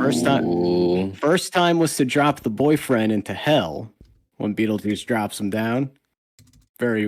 Used very well there. Because you're like, at this point, you're like, this guy's a dick. He's gonna kill old girl. He's gonna take old girl's soul, and Fuck him. Yeah, fuck him, right? So yeah, essentially, fuck you, and boom, go to hell. And the next time, and I only caught this because like I knew this thing about like the PG-13 things. I think it's probably from listening to the rewatchables too much. But yeah, and I caught this, and I was like, oh shit! I was like. It's true. It's like when his ex-wife shows up like at the wedding scene or like at the end God, I forget how it fucking ends. I know he gets eaten by a worm, but like somewhere in that church when it fucking it's been forever. Yeah. But yeah, they use it to comedic effect, but they bleep it, and I was like, to me, that just kind of stood out to me. I was like, kind of like harping on it about with Jackie in the car. I was like, oh man, it's like That's really good. Kind of felt kind of felt like a cinema nerd for a second there, and I was like, yeah, kind of made the movie for me. Also, the movie was just fun, but yeah. Okay, let's see. Mainly, this one's just kind of a. I've been saying this all day. I've been saying this for like the past couple of days. But might I interest you in a succulent Chinese meal? I've been getting a lot of leverage out of that one lately. I just feel like I got to bring some love to a show that's like leaving me for the, rest of my life. That carried me through a lot of dark times. It'll still be here. I know. It was such a fun It is one of those shows that's fun to rewatch and laugh and even like laugh in anticipation of knowing what is coming. It's one of those. It's good at that. Matt Berry, like he just does it for me. Like even before the show, like all the other stuff that he The did. hardest part for me of watching Nosferatu was just like, dude, this guy is Nandor. This is just fucking Nandor here. So I have not gotten any of that from my rewatch of Castlevania. no Nandors in there, or try to get ready for the next season. But Master of boats. okay, let's see what else I got here. I had a few just jump around. I'll give the actual serious one last, Ooh. but I wrote down Balatro not making me broke.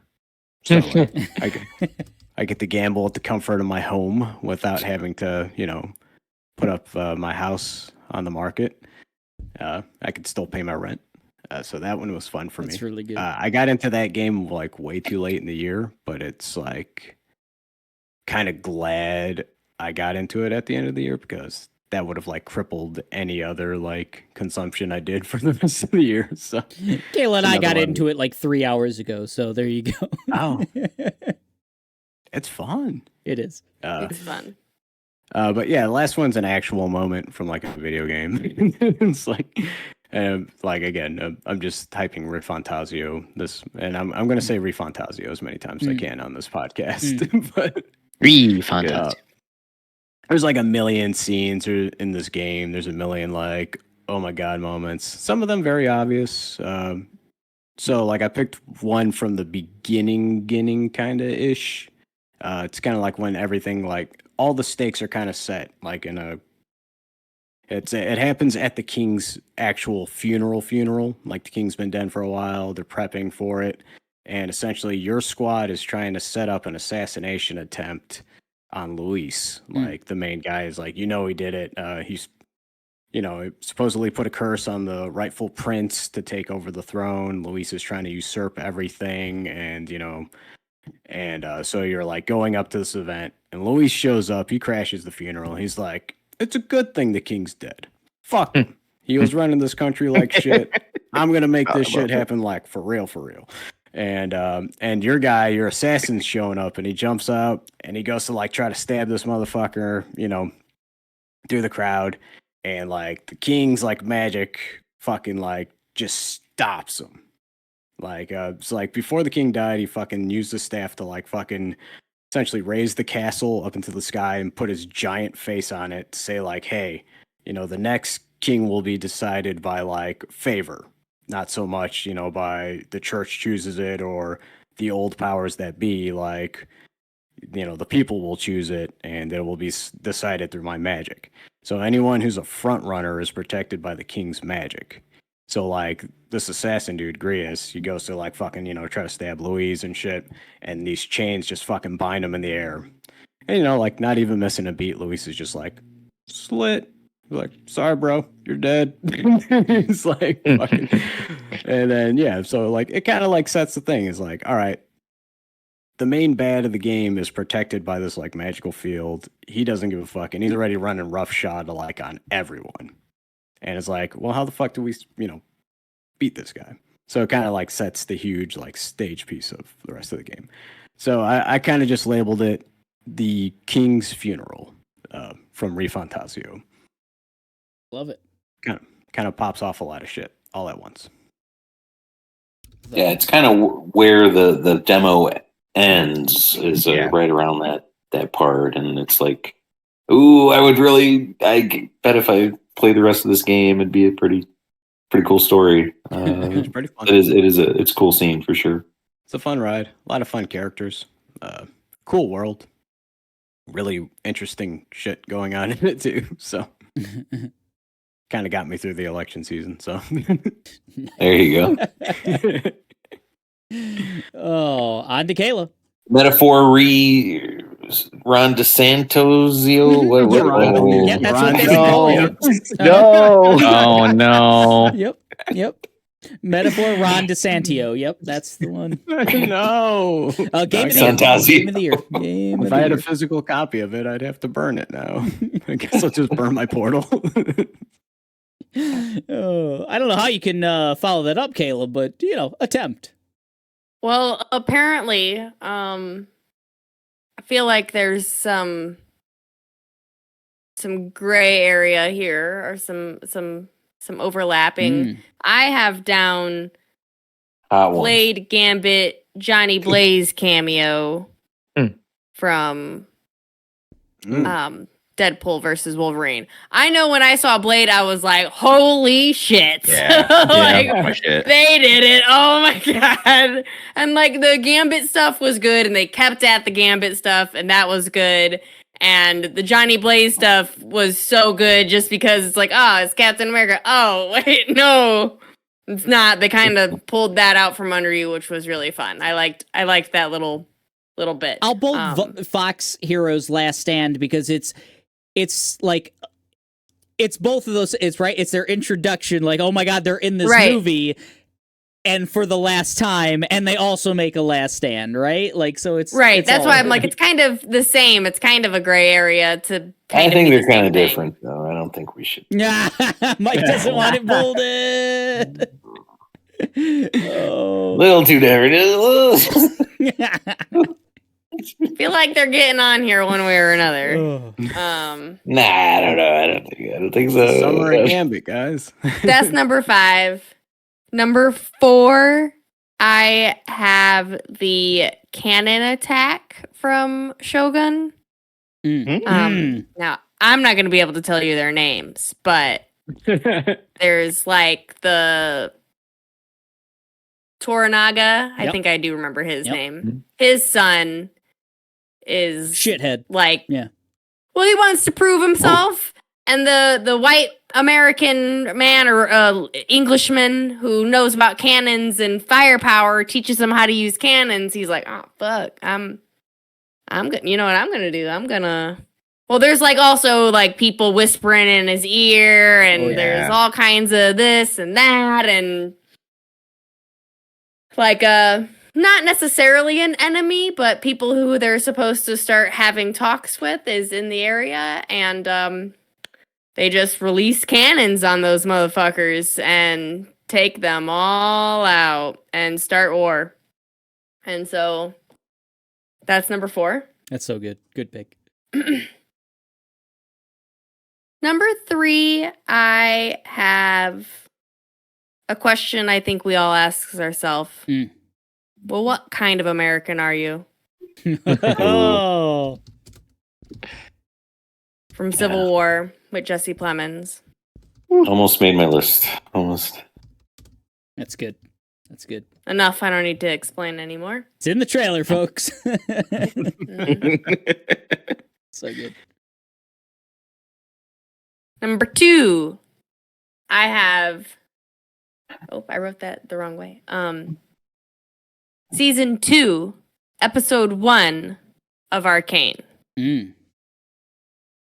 That shit was good.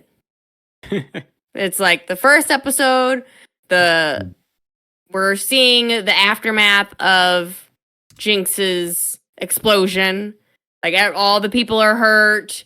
The ceremony, the like celebration of life thing happens that episode as well, where they're getting attacked by shit is popping off in that episode, and it's like, all right, we're gonna do stuff. And Caitlyn is like dealing with the I don't want to be in charge, and then she takes she understands her thing, and she shows up all like, I'm gonna lead my army and do shit, and then too much happens and not enough gets answered. But episode 1 was real good.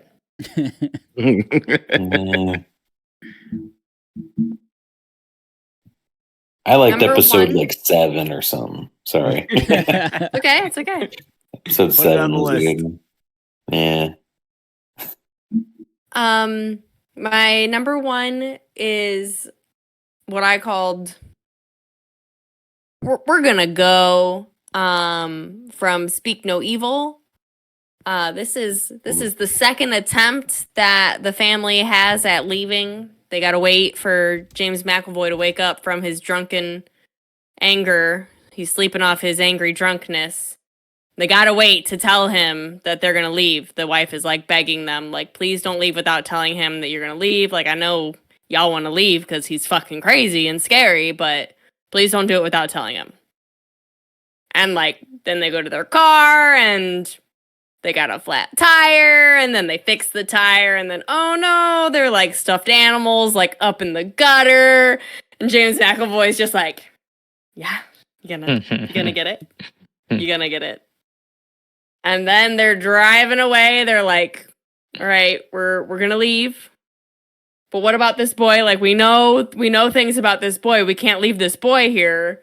They're like, we're gonna go get help. We'll come back for him. We've already learned, spoiler alert, I know we've already said that, but we've already learned that this little boy can't swim. And you're looking in your mirror and James McAvoy just picks this boy up and throws him in the pond. So No. they gotta stop and save Sometimes him. you just And gotta let a kid drown, you know. well, they don't let him drown. And then they're stuck there, and that's why they're stuck there. And so that show is crazy. That's really good. Ooh. That was a movie too that I did not think I was gonna like. We saw a million trailers, and I was like, oh my god, enough already. I don't want to watch this movie. Mhm. But I watched it, and I was really really happy I did. I really liked it. Good call. All right. Great. Well, last but not least, me for best moment. Starting off with my number 5, I'm gonna call it The Jedi. definitive 5. The definitive 5, yeah. I'm gonna call it Jedi Slaughter, but I should probably spell it right. Slaughter. That's how you spell it. Slaughter. From The Acolyte, season 1 and season only 1 because they canceled it. Only season. Only season. Midway That's a tough through The Acolyte, there is probably, I don't know, there's a lot of cool lightsaber stuff in the canon of Star Wars on screen, but this is without a doubt the most violent lightsaber battle I've ever seen, the most like visceral, and honestly the coolest. Like the Stranger, kind of like the antagonist of the series, goes to town on like a half dozen Jedi and fucking rocks them, murders them in every, like fights 3 at a time, kills them all like indiscriminately, and finally, to kind of cap it off, a character who you think, Jecki, played by Daphne Keane, like X-23 from Logan, who you think is like, up until this point, she's been pretty like main character-ish, or like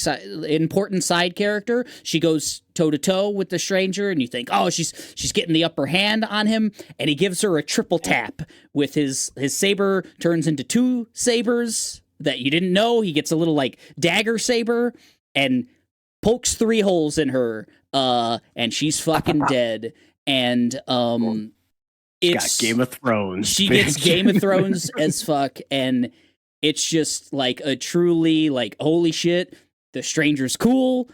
They're gonna kill Jedi here. Like there's no, because it's set in the like Old Republic era, they can kind of He's mad. Get away with it. get away with stuff. Like these aren't the Skywalkers and stuff. And Ooh. like it's cool, you know, and unfortunately, you know, Got her in the Daphne spleen, huh? he got her in the Daphne spleen. Yeah. It's all right, gonna call it Daphne Oh, spleen now instead of Jedi Slaughter. But I remember seeing this and like texting the group or sending in Discord or something that like, man, this is some of the coolest like Star Wars fighting I've seen. The choreography is really, really good. And yeah, just a cool ass scene in The Acolyte. Next up, number 4 is the mirror section in Neva. Some of the real, like, it's gonna be real hard to explain. I go play that game. It's like 3-4 hours long, but there's a small section of maybe about 15 minutes where everything is reverted. So your controls are completely reverted. Ooh. And you are viewing the world through a mirror. So it's essentially like a midpoint is created in the screen where your character is on one side and the mirror is on the other. And you have to control all of your movement, including fighting enemies, based on the mirror image. So left is right, up is down, like everything is mirrored. It's Your frustrating and platforms, difficult. like your where you're trying to go. Yeah, so stuff is like your platforms, as Kayla said, like are reflections on this mirror. So you have to look at the mirror to say like, oh, where's the distance I need to jump or the height that I need to jump. It's truly like something I've never done in a video game, and Neva is just a visually stunning game, and like in such a visually stunning game, it's also just this like little kind of, man, they're in their bag right now. They're putting it all together. So I thought Mixing the environment with the gameplay for sure was Exactly. really cool. Yeah. loved Yeah. it. That's fun. It was I'd probably throw up, but oh, it's tough too. I struggled with it, but it was a good struggle. Okay, guys, you've got to indulge me here. I've got a quote here. No. So this is from the film Civil War. These are two characters talking to each other. Someone in that house, they're stuck, and we're stuck. Who do you think they are? No idea. Who's giving you orders? No one's giving us orders, man. Someone is trying to kill us, and we are trying to kill them.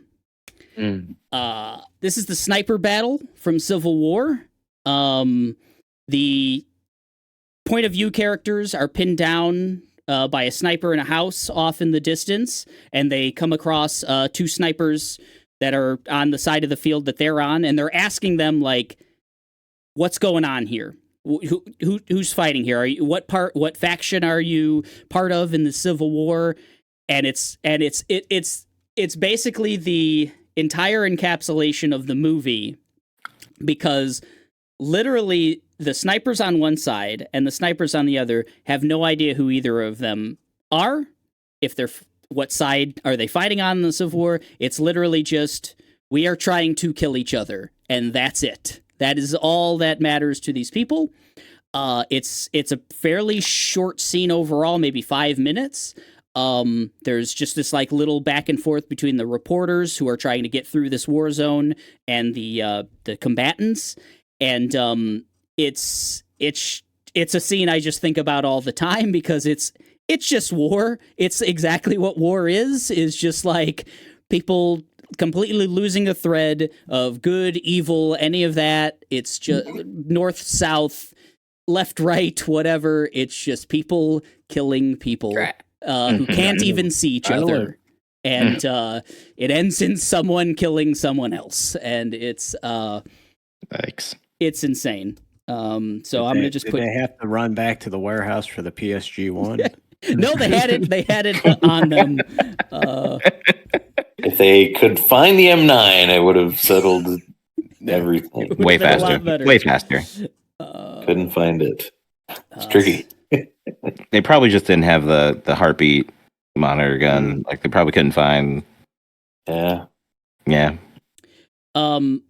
Indulge me once more, guys, as I bold, I think it was D's pick of "Do not make me let you down," because I'm going to do the full quote here. An old friend has challenged me to remember this view of Earth, how vast it is versus how small we make it. Charles Xavier entrusted me with his dream, and it does not ask you to love or embrace my kind as your own, but merely to accept that this is a shared world with a common future, and that my kind, like yours, have a right to live in it. I am trying to be better. Please do not make me let you down. That's Magneto as he holds up like the United Nations above the world, looking down on Earth. This is a children's show. No, it ain't. No, it ain't. I don't think it not anymore. And holy shit, guys. I think I've cried twice watching moments. This is my number 2, and number 1 also is that. And getting a little emotional as I talk about this, but I did not, going into X-Men 97, I thought it was going to be real fucking cool. And it was, but it was so much more than that. And I think that scene early on. That's episode like 2 or 3 of the season. Just that speech from Magneto is so powerful and just such a like encapsulation of like the core idea of X-Men, of mutants and humans and Magneto and Charles and everything else. And D, thank you for nominating it, and thank you guys for letting me quote it. X-Men's cool. It's so good. So let's put it in the top 5. yeah, I think so. Got a lot of superhero moments up there. A lot of X-Men strange. related. Well, we've got to get. I think we should only have like one of them.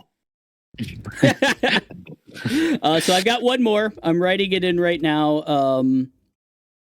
So this is from Shrinking season 2. It's basically the final season or final scene of Shrinking season 2. I hope the end of the series. I didn't think it needed a season 2, but it was a really good season 2. Hopefully they cut it here. But I wrote sitting on the bench picking lives. And Lewis, played by Brett Goldstein of what's the other Apple TV show? Ted Lasso. Ted Lasso fame. He killed Jimmy's wife. He was a drunk driver. And one day he drunk drove and killed Jimmy's wife. And his life has gone. Both of their lives have become awful since then. Jimmy has spiraled into a depression, and that's what Shrinking is about. Jimmy is played by Jason Segel. He's a psychiatrist, but he's a really bad at his job essentially, and he's trying to get through his own trauma by helping others, but he's just flailing. And we meet Lewis Jimmying it. He's jimmying it, and we meet Lewis in season 2 unexpectedly. He wasn't in season 1. We never know who did this thing to Jimmy and his family, and throughout the course of the season, they run into each other. They have this really antagonistic scene together where they let it all out. Jimmy says, "Don't ever fucking get anywhere near my family ever again." And it seems like it's fine. Like Lewis is getting on with his life, Jimmy's going to get on with his life, and that's going to be fine. This episode is called The Last Thanksgiving because it takes place on Thanksgiving. And Jimmy goes to this party, has a good time with his family and friends, and Lewis is invited to a party. He's about to go, and they find out that he did this thing. He killed someone, and they say, "Man, it wouldn't be cool if you come here." So Lewis is like, "Okay, I get it." So he goes to this train station that him and his fiance, they've broken up because this happened. They used to sit on this bench and pick people out in the world and say like, "Oh, what does that person do? What's their story?" And they had this fun little thing. And Lewis is trying to like get up the nerve to keep living, essentially. And he decides that it's not worth it anymore. So he walks up to the yellow line. The train's coming. He's gonna jump and kill himself. And the last possible second, Jimmy shows up and says like, "Hey man, what you doing? Let's sit on this bench." And they do the thing. They do the like, let's pick out people thing. Like they just pick people out at random and do this little cute thing that his wife used to do with him, or his fiance used to do with him. And just a couple scenes earlier, like Jimmy hated this. This is a guy who killed his wife, and Lewis wanted to kill himself, and they come to a realization that like they're just two dudes just like flailing at life, and they're going to figure it out together. And they play this little game of like kind of making fun of people on the train platform. And that's kind of how it wraps up. And yeah, it was a lot. It was a really emotional like moment and so good. And like Jason Segel is like as much of a goofball as he can be, and he is in this show, like he really gets down to this like emotional level in Shrinking, and Brett Goldstein is used very sparingly. He's not in a ton of it, but just really, really good. So yeah. Great fucking pick. Yeah, it's Powerful. it's great. I highly recommend like everyone check out Shrinking on Apple TV. It's really worth it. Yeah, so that's my pick. Cool. Anyway, Before you get any further, just want to say I have to bow out, but I trust you guys to pick the top 5.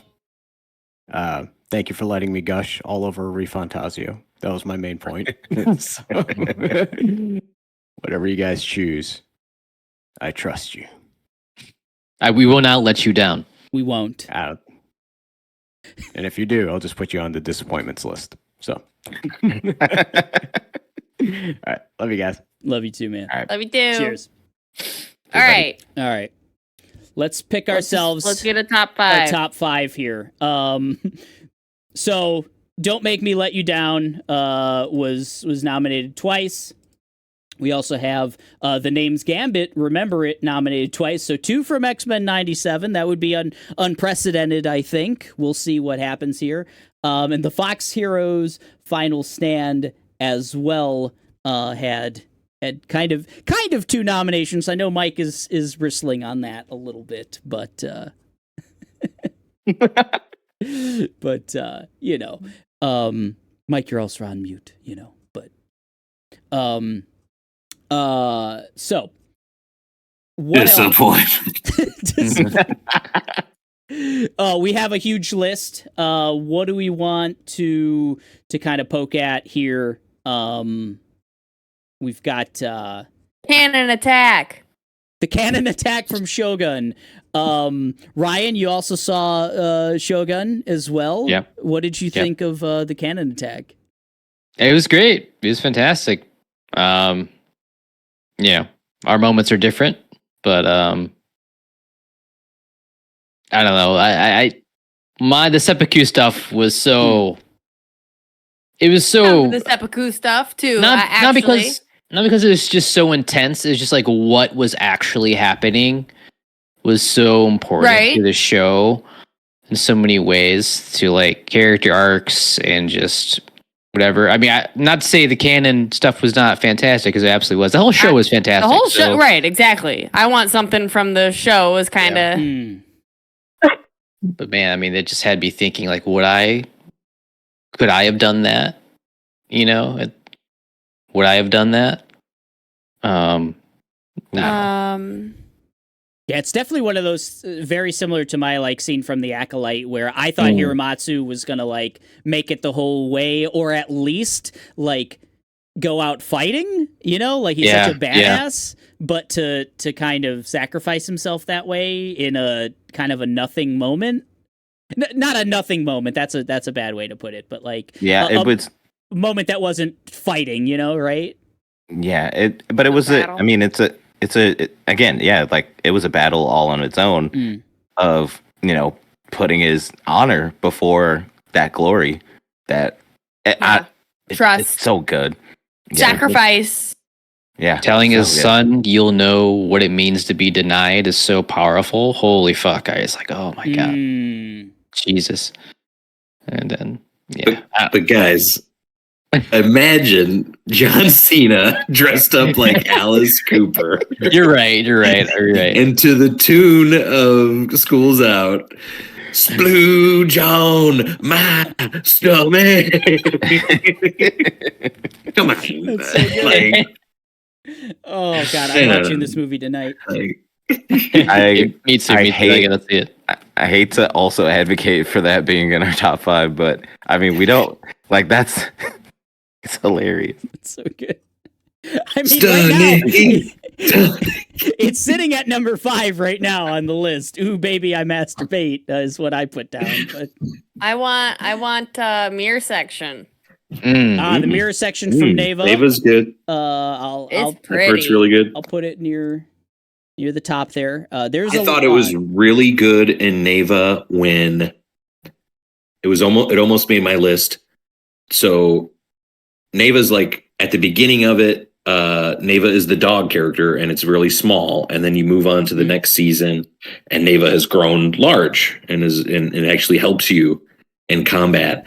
And you're doing this thing where you're gonna kill a boss, and you're striking. You're doing like a Zelda, like Link strike down with your sword onto the boss. And it's you need a little help, and she cries, Neva!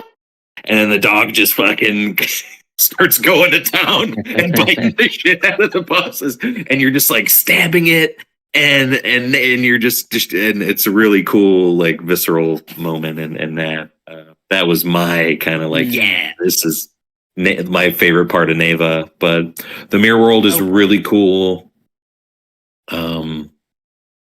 Visual, like, the combat sections mixed with the platforming, you know, like, because it has to like click in your mind, like, wait, is that showing me something I can't see? Then it all clicks, and you're kind of off to the races after that. But man, really cool game, Neva. I would not be upset to see it in the 5.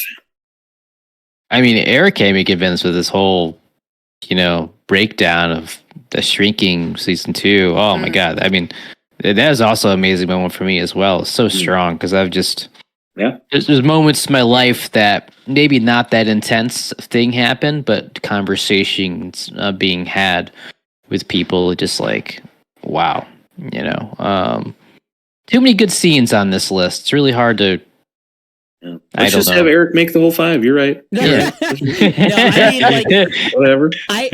So I will say I would feel very, as long as like the "do not make me let you down" is locked in, the Magneto scene, I will feel very like seen on the list, and everything else can be. That's to me when Magneto's a punk ass. And then he becomes a real badass later on when he fucking reverses the Earth's polarities or whatever the fuck he does and handles that shit. And it's cool. He EMPs the world. Yeah, I was gonna say I think spectacle, but like as a moment, as a narrative moment, it don't hit the same. Yeah, but Charles is wrong. He's trying, but Magneto's trying. He says it. I'll read it again, Mike. I'll read it. No. Charles is wrong, and Deadpool's wrong too. I said it. Fox Heroes Final Stand, I think, needs to be on this list. I think we can't have 3. I think we cannot have 3. That's what we got. We can have. That's all we have. We have to eliminate one of them. My vote is for My Name's Gambit. Remember it, because we have, or if I guess I'll. Well, I also want to keep Fox Heroes Final Stand, so that one stays. That one stays, so we have to decide which one from X-Men '97 we want to remove. Oh, Fox Heroes Final Stand is moved up to number 1. Okay. Bold choice. Damn, Mike. You and I am nominated. How do you feel about that right now? Look at his face right now. He's just like. The only reason I say that is there's 2 from X-Men '97. We have to eliminate 1. We can only have 1 from X-Men '97. I like the '97s.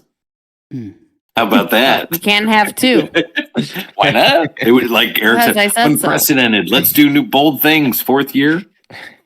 I want to talk a little bit about Rook's Rest, if we could, and the death of Rhaenys. I'm so glad Mike brought it up. Great from moment. House of the Dragon. I'd let Rook's Rest be up there in the top 5. I also agree that Rhaenys was the best character from that show, and it also was devastating that she passed, and in the way she passed, the final look of we're dying right now between her and her dragon, Meleys, I believe. Meleys. Yeah. Meleys.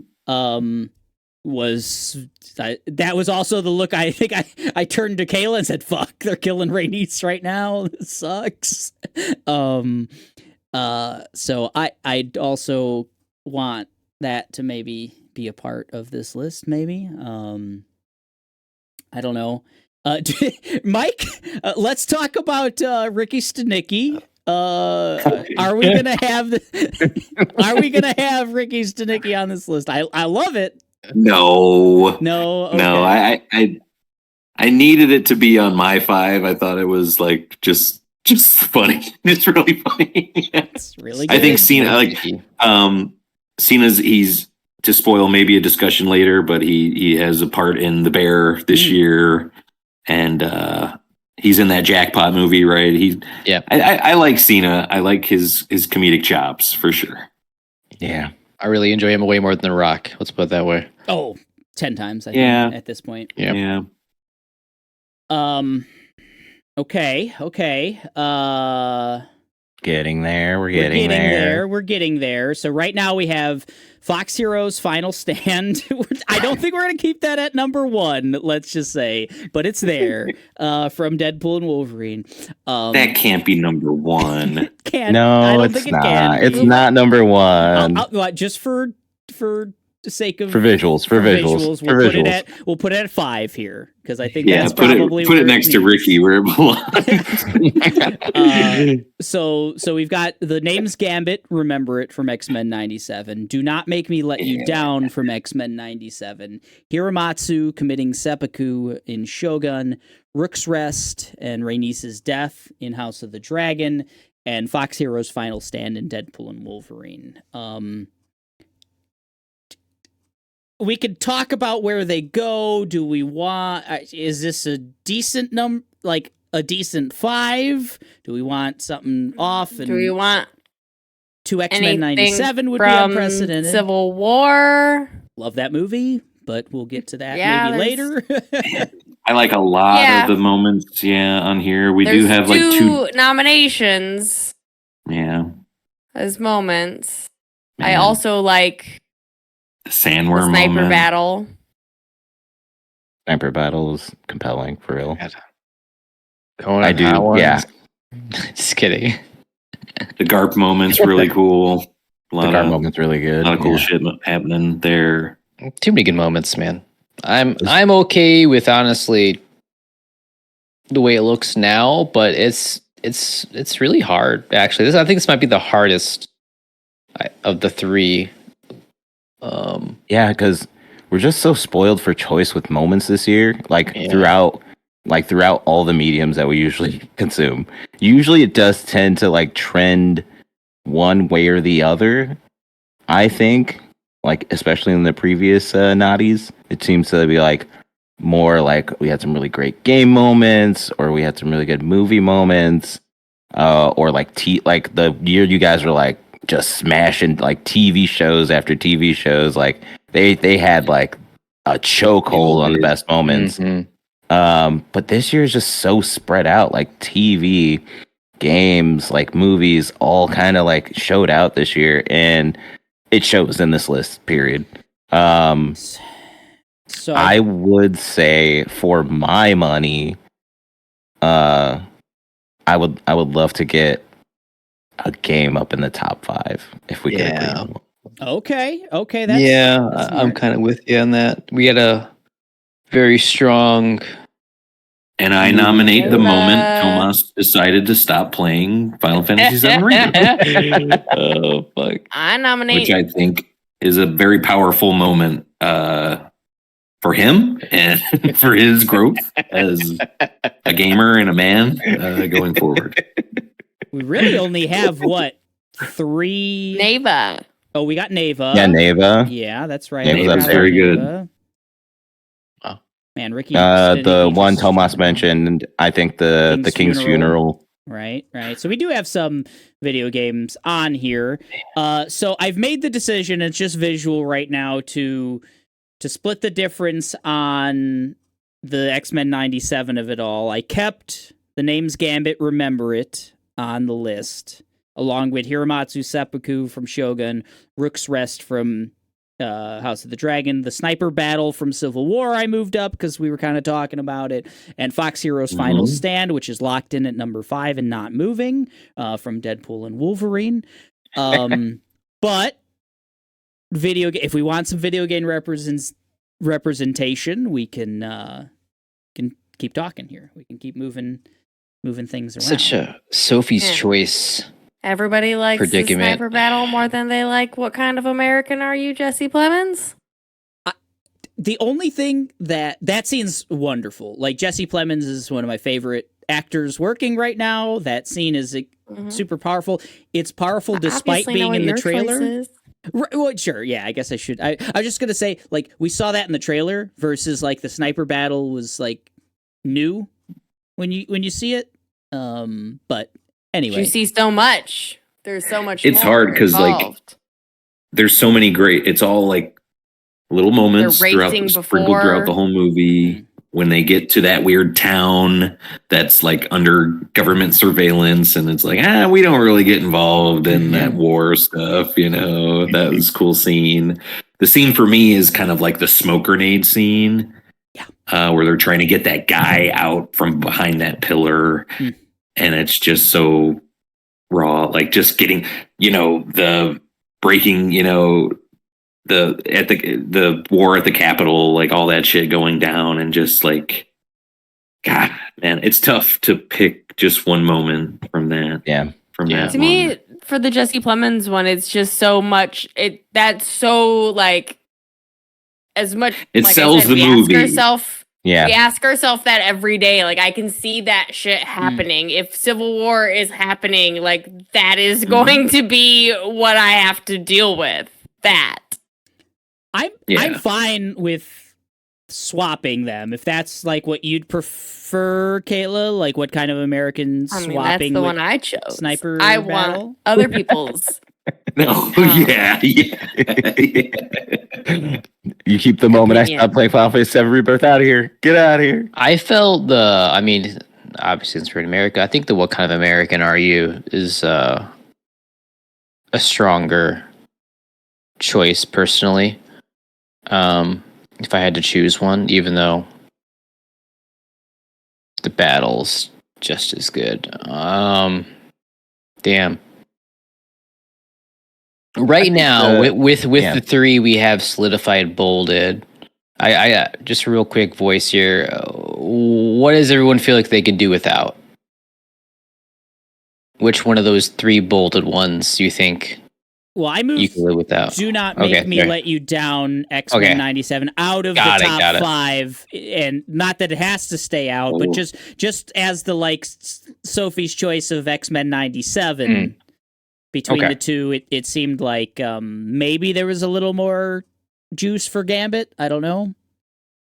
I think Magneto has Maybe, better though. moments. I Oh, I think, see. man, just Gambit feeling like such a cuck leading up to that, and like all the stuff happening with Rogue and Magneto, and like, God, man, I don't know. The aftermath too of Rogue, like Yeah. with his body and everything, like. Yeah.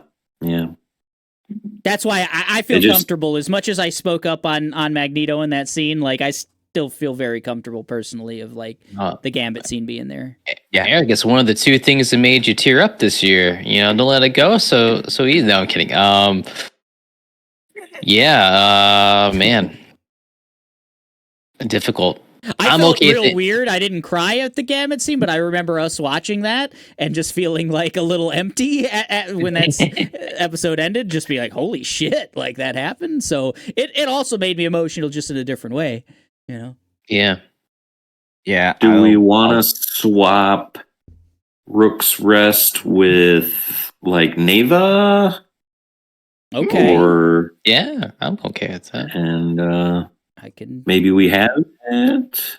Okay. Let's see what that looks like here. We take Rook's Rest out of the top 5, and this is what a top 5 would look like if we decide this. We could still do some ordering, maybe, we'll see, but right now we have the name's Gambit, Remember It, from X-Men 97, the Hiramatsu Seppuku from Shogun, the Mirror Section from Neva, What Kind of American Are You from Civil War, and Fox Heroes Final Stand from Deadpool and Wolverine.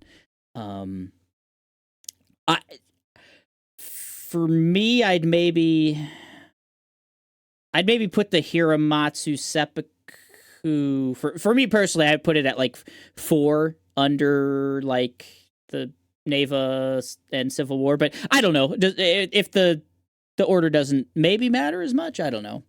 How do we feel as I'd number probably one? put being Gambit number lower. 1? Okay. Yeah, Okay. I agree with Kayla on that one. I'd probably put Civil War as 1. Okay, Caleb puts Civil War 1. What does everyone else think about Civil War 1? That's not my best I moment don't of the year, like so it. absolutely Not my not. best moment. Okay. So mirror I section like from Neva. Gambit right where it's at. I'm okay with that as well. Okay. We've got an okay with Gambit. Gambit should be number 1. What Ryan D? What do you think? I was saying okay to mirror section. Oh, mirror section number 1. Okay. That's what you said. Okay. That's not what we heard. I love mirror section. I'd be fine with it number 1, but I don't know. If that's I a don't know consensus. Yeah. anything about Neva, so I'm going to go with the opinions on that one. I've been hearing nothing but good things about the game, so Let's give Ricky another chance here. Since we're really just. Yeah, he went You way know, down. He's way down there now, unfortunately. Yeah, I can barely see him. Poor guy. Well, we like number 5, right? That one's staying there. I like the I Fox like Heroes that as a number 5. Yeah. Do we like Compromise. Civil War at 4? yeah, I like that. I think it looks good the way it is. I think it's very strong. I like our little X-Men sandwich we got going on there. X-Men sandwich. That's true. Okay. I don't hate it. I don't hate this list. Neva getting up to number 3, I should feel happy about, honestly. I should feel happier than I'm You letting should. on. I really should. Weird, because I feel more strongly about the Hiramatsu Seppuku stuff than the Gambit. I can't put it at number 1 just because I don't know that it's my number 1 even from that series. It's a great Absolutely. scene, but Yeah. Too many good scenes. Here's my argument for why we should keep Gambit at number 1. Okay. Just generally speaking. Here we go. When that scene came out, it was earlier this year, right? Oh yeah. Like super early this year. We are talking about this thing like it happened yesterday. Mm. We are talking like the scene happened like a few days ago. Like that, and that how we talked about it after it happened and how we're talking about it now, that tone has not changed. And that It was like a jaw on the floor moment Yeah. for me just after that happened. I remember us just like, whoa, this isn't the X-Men I grew up with. This is something different. And I don't know. I was just like, wow, there's going to be more of this. Like, how do they top what this? more are they gonna do? Like, man, I was just really impressed by that and what they were able to pull off. I think it deserves to be number 1. Kayla, you're nodding your head. You feel okay with I'm number okay 1? with that. Yeah. I think I feel good at Gambit being number 1. That's Ryan. You Yeah. might be the last holdout. No, you good with Gambit? Yeah, I could make that sacrifice like Gambit did. Absolutely. All right. Oh, you're so kind. So we're locking in number Hey, 1. And we Ryan. got number 5 locked in. Any movement between 2 and 3? Hiramatsu Seppuku, mirror section from Neva, and what kind of American are you from Civil War? I like it. I like it. Yeah, it looks good. That's the list. And best moment of 2024 for the Nonsense of the Year Awards, we have The Name's Gambit, Remember It, from X-Men 97 in the number 1 slot, followed by Hiramatsu Seppuku from Shogun, the mirror section from Neva, and What Kind of American Are You from Civil War? Finally, Fox Heroes' Final Stand in Deadpool and Wolverine, rounding out the best moments of 2024. All right, so we are on the final category of the NOTYs 2024, the most disappointing thing. Tomas has left us. He wasn't cool with our wardrobe changes. That's the weird part about Tomas. He's just not into wardrobe changes. So he hates my weed hat. that I'm wearing. So we're doing most disappointing. Tomas has graciously given me his. He gave me 6 instead of a top 5. He gave me a bonus one. Some of his are existential, like they always are. So let's Typical Tomas fashion. typical Tomas fashion. I'm gonna start. Last category for today, also, to be clear. 'cause Day we 2. still have more categories. That's right. Sorry, I should have mentioned last category of day 2. We still have day 3, folks. We still have day 3. All right. Tomas's least disappointing, bottom disappointing, finishing MASH. And I'll read his commentary here. Damn. There's a mash-shaped hole in my soul. It was Tomas's. So finishing MASH, very disappointing for Mr. Tomas. I wish I could do an Alan Alda impression, but I don't got it. Oh, I'm sure you got that in your bag. Next up for Tomas was a Cactuar statue side quest cutoff from Final Fantasy VII Rebirth. So Tomas had this to say about it. I feel like I was gaslit. Whole game, I could complete every chapter 100% until they pulled that comeback later for this quest shit. Felt like falling down a flight of stairs mentally. We'll see if there's a lot of Final Fantasy VII in disappointing. We'll see. Tomas's next one is the fight with Eddie in Silent Hill 2. So he had this to say: shit was hard. Man that large should not be that fast. More frustrating than disappointing, I guess. I can't bold this I think because Tomas is disappointed with himself on that one. I mean, I gotta say, I can't bold it because I didn't put it on my list, but that fight sucked. Can concur. That fight sucks. That game's bosses battles are fun, and that fight sucks. I don't know. Good game. All right, next up for Tomas is the remixed music in Persona 3 Reload. Original soundtrack just slapped. Should have just used that instead of butchering a few iconic tracks. D, did you play that one? I didn't play that one. Okay. I just watched a lot of live streams of that one. Well. I have it downloaded. Oh, there you go. Well, let me know how the Probably will music never is, play it. You asshole. I'm never gonna. I'm gonna play it. It just wasn't happening last year. I kind of figured, yeah. All right, next up for Tomas, not getting a Metal Gear Solid Delta Snake Eater release date. Big disappointed. That did suck. He said, just got myself super hyped for it, especially after doing the MGS2 disc dive. So I think we could all concur that Delta, it was one of us drafted it, I believe. So no. It was him. Tomas did. Oh well, you know, that's probably disappointed. Okay, last one. Tomas's most existential one and final bonus one is you guys not saying hi to Lyrla. Oh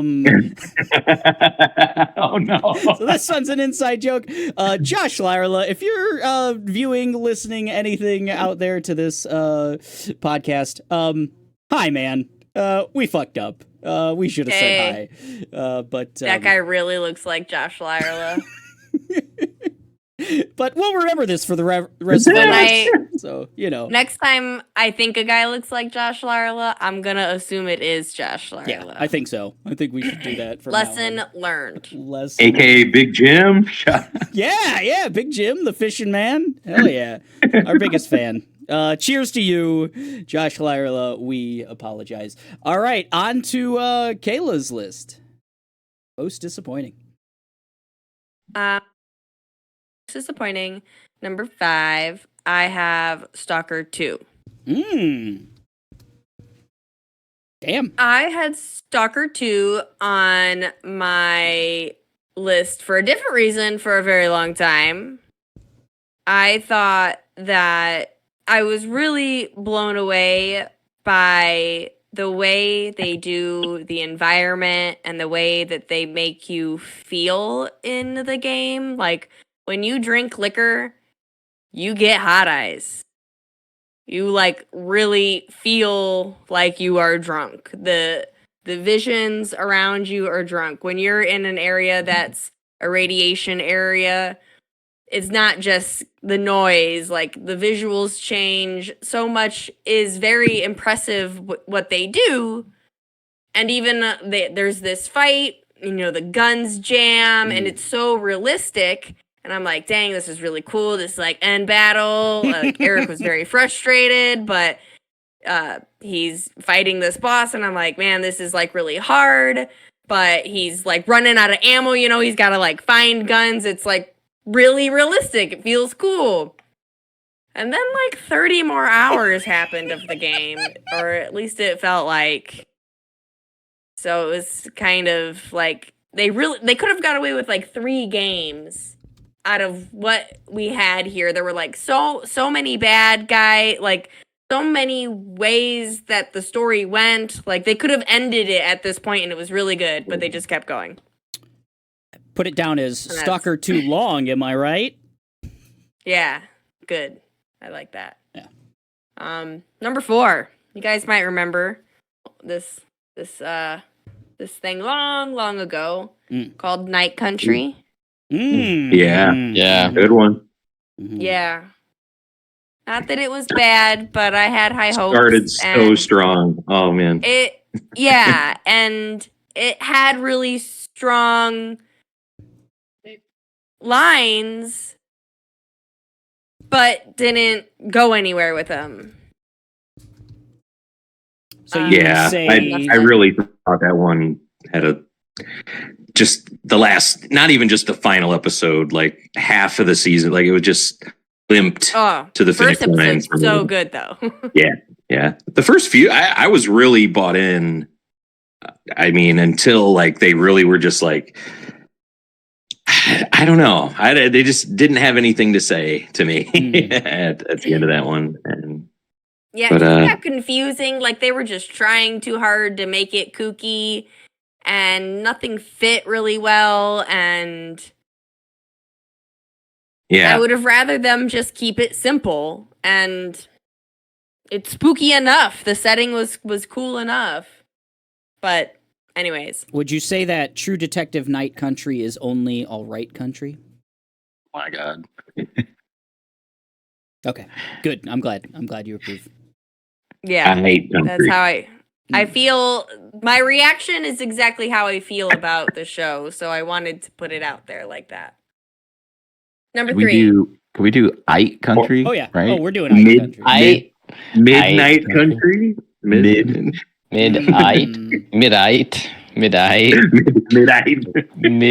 Country. I love you. It's only. I like this part the best. I really like out pun each I'm glad other. I didn't great. name mine. I didn't name them, so. Oh, don't worry. We'll can come with have the puns. fun with yeah. it. Oh yeah. Exactly. I left it up. Number 3. Another one that I had in a different place on the list for a while, and it was shuffling around at the last minute here, is Trap. I originally had Best Moments Trap trailer specifically. Ooh, good trailer. That trailer was fucking dope. Shit was so good. But overall, Trap was disappointing. It trapped me. I got trapped. Shit. Did you get trapped? I don't know. There's just a point where it jumps a shark and then it jumps 4 sharks and then it just the sharks just keep compounding. They move. The coolest part of the trap is no longer what is happening. So whatever. Number 2, Arcane. We know I liked episode 1. The rest of the show, not so good. Bummer. Number 1, I have The Bear.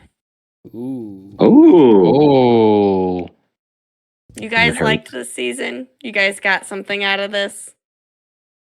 Can anybody tell me what the fuck happened in this? I mean, Carmi quit smoking. Right? Okay, I got that. The Sydney stuff with just not knowing what to do and feeling like you hitched your wagon.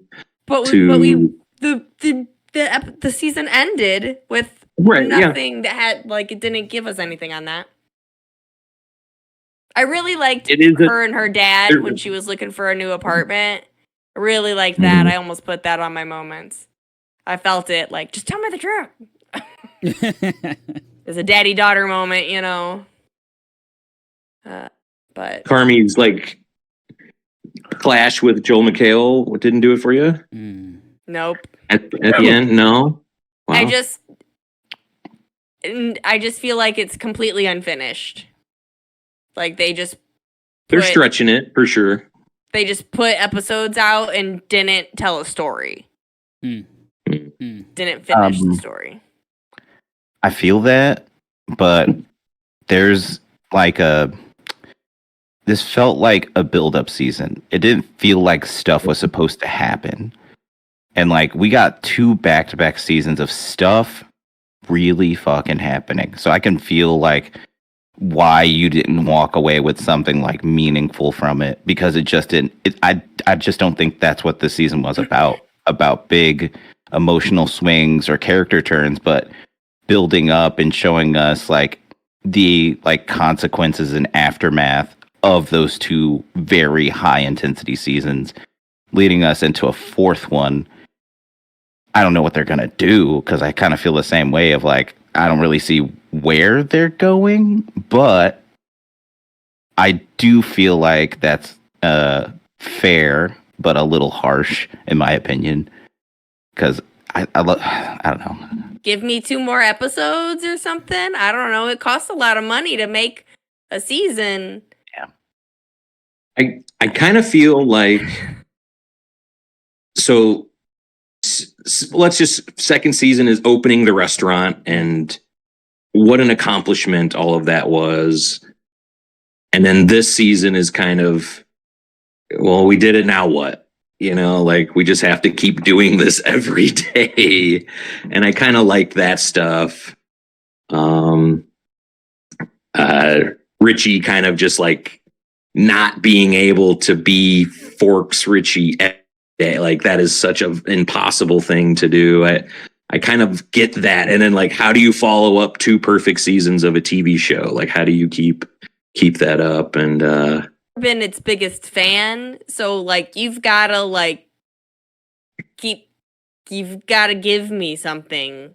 I feel like you were just word vomit at this point of shit. Before we go, you didn't too the far, expanded back universe? that Was the only good part. Give me comedy, that's fine. Comedy you can give me all day. You don't need to always have stuff, but that's the Bears thing is it's story, it's writing, it's blah blah blah, but I just felt very it just felt like it lingered and gave me no answers. I feel like we're getting ahead of ourselves. We didn't do puns for Trap, Arcane, or the Bear. What the fuck, guys? Kayla had little time for Arcane. She was just let's move on from that. Shit was mid-eye, and I'm moving on. Right, exactly. We got trapped by Trap. Okay. Mm-hmm. Yeah, right. Arcane season 2 kind of blue. Okay. The Bear season 3 is PP.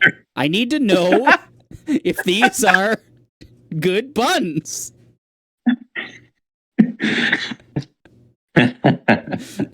All right. You got it. You got it, pal. All right. Good. PP, really good pun. Thank you. So, Thank you. Yeah. So good. Leave me on a cliffhanger of what Sydney decided. If you could have at least given me her decision in the final episode, I would have been satisfied. So how about I say they didn't land the plane or something like that. But then how do I make that season 3 is PP? That doesn't. No, I need to know. I'm just going back to my my problem with it, my take. Yeah, no, I get it. I just felt like that's it real. Not that's the it. best. That's yeah. I think I agree with you like 90%. I don't want to say I 85%, didn't something like like that. it. Like the image I put in mine is like Carmi's friend who had the super glow up. It's not Evan Peters, but the other chef. Oh yeah, from Midsommar. Oh yeah. Yeah. It's like him Should and have been Sydney. Pennywise. Like I also would have liked a little bit more of that. Like I liked him at the dinner, but Mhm. yeah, that's good. I think there was highlights of the season. It's hard Right. for me to say bad things about a show that I love and just characters that I like being around, even if it's not the best. It's not the best. It ain't. But I still enjoyed having them this year in a. Well, I'll talk later. Yeah, we'll talk later. Well, Mike, you My get final take Oh, is okay. just that there was the ending was left with lack of ending. Okay. All right. Mike, you get to add to the list here. What are your disappointments of 2024? Okay. Number 5, a little bit of overlap with Kayla here. I have the Shyamalans. 3 of them, Ishana, director of The Watchers, M. Night, director of Trap, and Stalika, the star of Trap, his other daughter. And man, I thought Watchers was so cool. I kind of like people just being trapped in a place and not knowing what's outside. And, you know, chances are you're going to be disappointed once you find out what's outside. But fairies, come on, fairies. Amen. they're like fairies. Didn't I thought the ending was at least Faye, not at least. generic. I'm not sure. No one knows. No one knows. All right. Trap. M. Night has been on a real hot streak for me lately. Loved Knock at the Cabin. I think Old is like a classic. I don't know. I really like that movie. Big ups, This, like, mid-sized yeah, sedan. it's man. Rebel Ridge guy. Hell No, yeah. man, blown up. Trap is a terrible film. It is very, very bad. Damn. I don't know what Hartnett's doing in it. He's trying to be Norman Bates mixed with, you know, like just normal dad, I guess. And man, just M.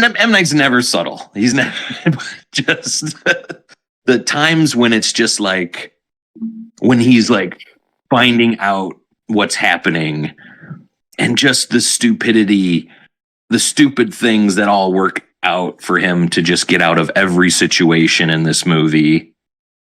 And then for this movie just to really be a you know, marketing for his daughter's music career. Is and then which would have been fine. Her music, she should have stayed on the stage. Then she becomes the central character of the third act. And I don't know, her face is so distracting. She is a Bratz doll. She's got these big eyes that are just not Very shiny possible. lips. They're impossible. They're not right. And I don't know. They shoehorn in another way for her to have a singing portion at the end, and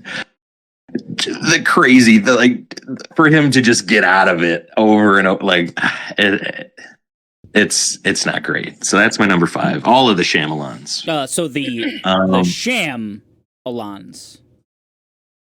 There you go. Yeah. Now we're back on track. Yeah, we're there. Yeah. My number 4 is Pokemon Pocket. Oh. The trading card game.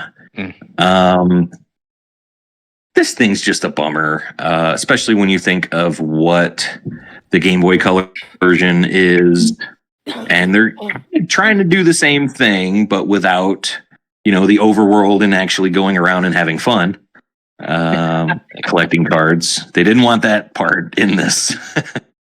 Well, you They just want you to spend money and collect, pegs, and they do let you battle, but then they ruined the card game. They make it 20 cards. They made it Hearthstone style, where you just get a mana or an energy card per turn, and if you go first, you're at an incredible disadvantage because you're not able to do anything on turn one. You don't get an energy on turn one. And anytime you lose that coin flip or win the coin flip, quote unquote, I just feel like, man, I should just concede at this point. There's when you open packs, you get 2 packs a day, 2-pack a day habit. And there's times when I open a pack, I get 3 of the same card in my 5-card pack. And that just feels shitty to just get 3.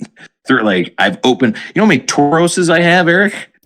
I have a herd, my friend. I have 8 Tauroses. Okay. I thought he was one of your favorite characters, Tauros, this year, I hate him. Down with Nora. Just a real bummer. I still log into it every day because I have a disease and I'm trying to get all of the mythical beach cards. I only need a few more. And when I think of what I want from a Pokemon card game, this ain't it. This ain't it at all. Dang.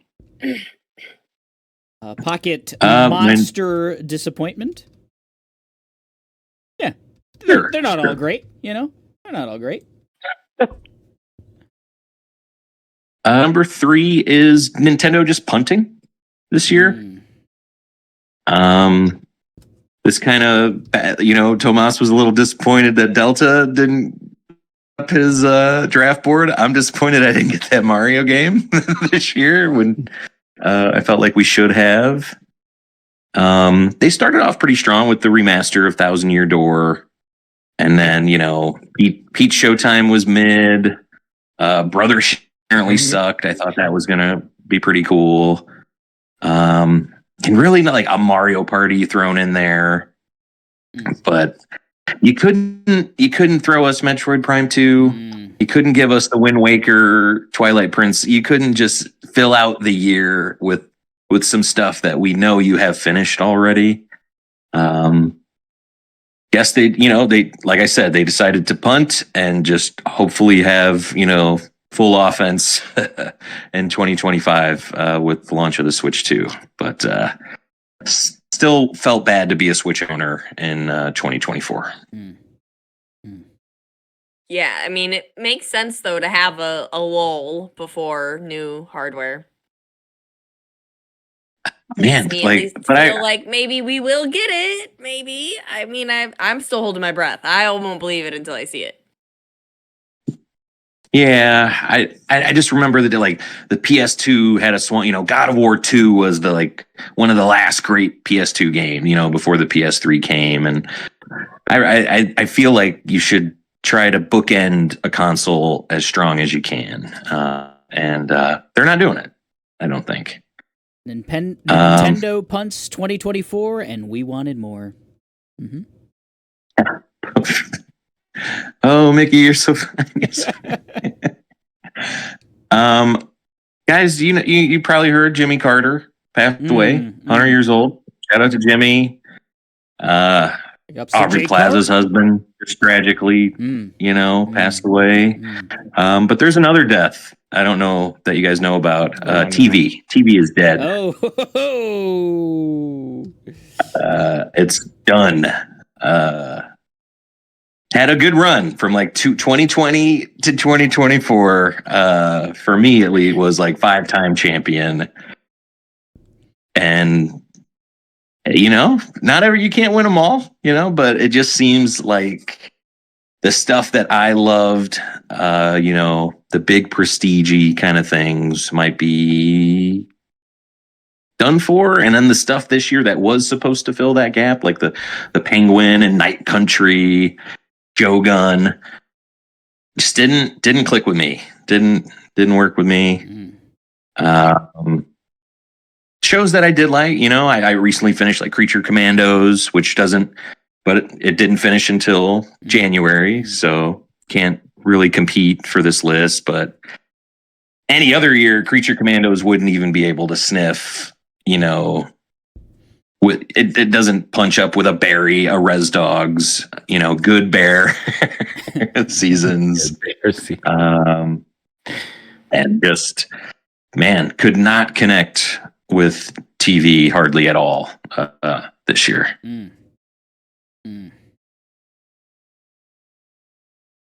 So come on, Punisher, give me that. What do you got? TV is DED. Yeah. Dead. Great. TV is DED. Dead. Yeah. My number one. Here we go. Is myself. For letting Square trick me into wasting a lot of time. This goes back to Final Fantasy 15, which I put about 58 hours into, finish the game. Dog shit game. Just a dog shit game. Turn the clock. It's 2020, I believe. Final Fantasy 7 remake. This game everyone's always wanted forever. And really cool battle system, great characters, long as shit fucking game. Like, just should not have been as long as it was. And by the end of it, I'm just like, what am I doing? Like, what am I doing here? And then when you do finish it, and then just not gelling with, not knowing, I guess I've come to terms with it now, but just that feeling of, what the hell are they doing? Who is that? What's going on? Like, what? And then them being like, no, this is more of a reimagining. And I wish they had reimagined a good game for Rebirth. It is just like Rebirth for a reason, man. Right? This is the bear, but like 100-hour season 3. What are you doing here? What is this game? What are you doing? Like, it's like Phantom Pain levels of when am I getting story here? Like, when am I gonna get something mean? I'm just diddling around, just fucking doing dumb shit, playing card games here, doing the stupid fucking Cactar side quests, doing every little Ubisoft treasure hunt bullshit around this whole fucking game. And then just like, what? Just trying to find Sephiroth, like just doing this wild goose chase.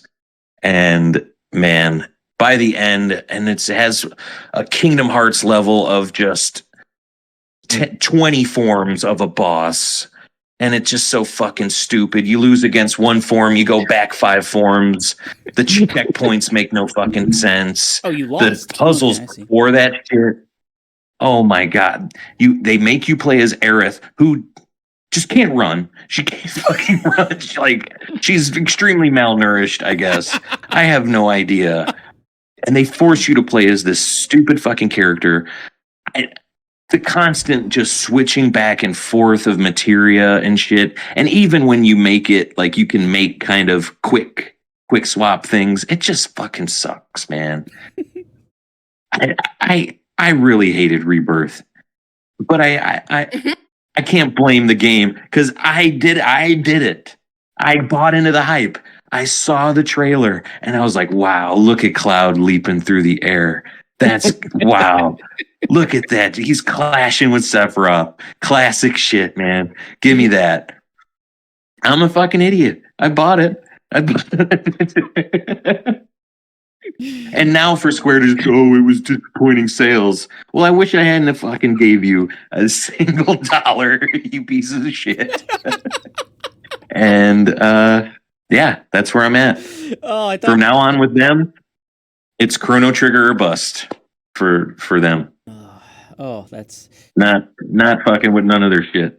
No more. I thought we were gonna get this from Tomas, but you brought it. So how do you like this one, Mike? Square Enix kicks Mike square in the penix.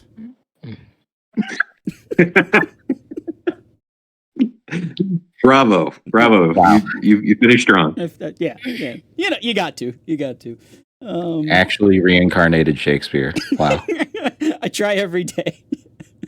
Is that Bill Shakespeare? D, you're next. What was disappointing you in 2024?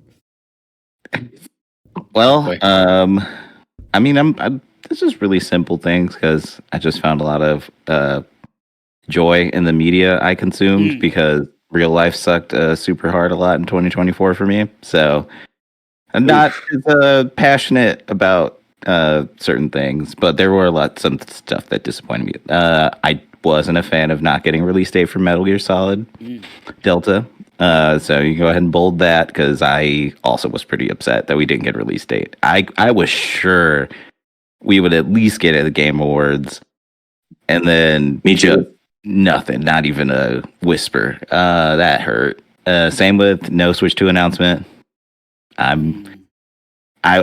when I heard Brothership was coming out, I was for certain it was going to be on the next console. Yeah. And then when we got the coming out in October or whatever the fuck, I was like, well, shit. There goes that. Invincible. Oh, bummer. No good? I just I dropped it. I was bored. Oh wow. It really had me, and then when we waited and the rest came out, I just I don't know, just couldn't hold my attention. I just wasn't there. I don't know if it was just I've walked this road before with Attack on Titan back in the day, and that was like 5 years apart from season 2 to season 3.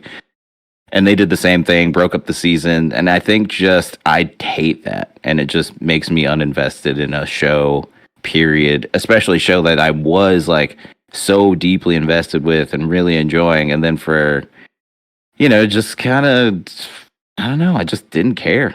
I don't know, just all the investment was just gone by the time I revisited. I don't know. I didn't hear anything about that show this year.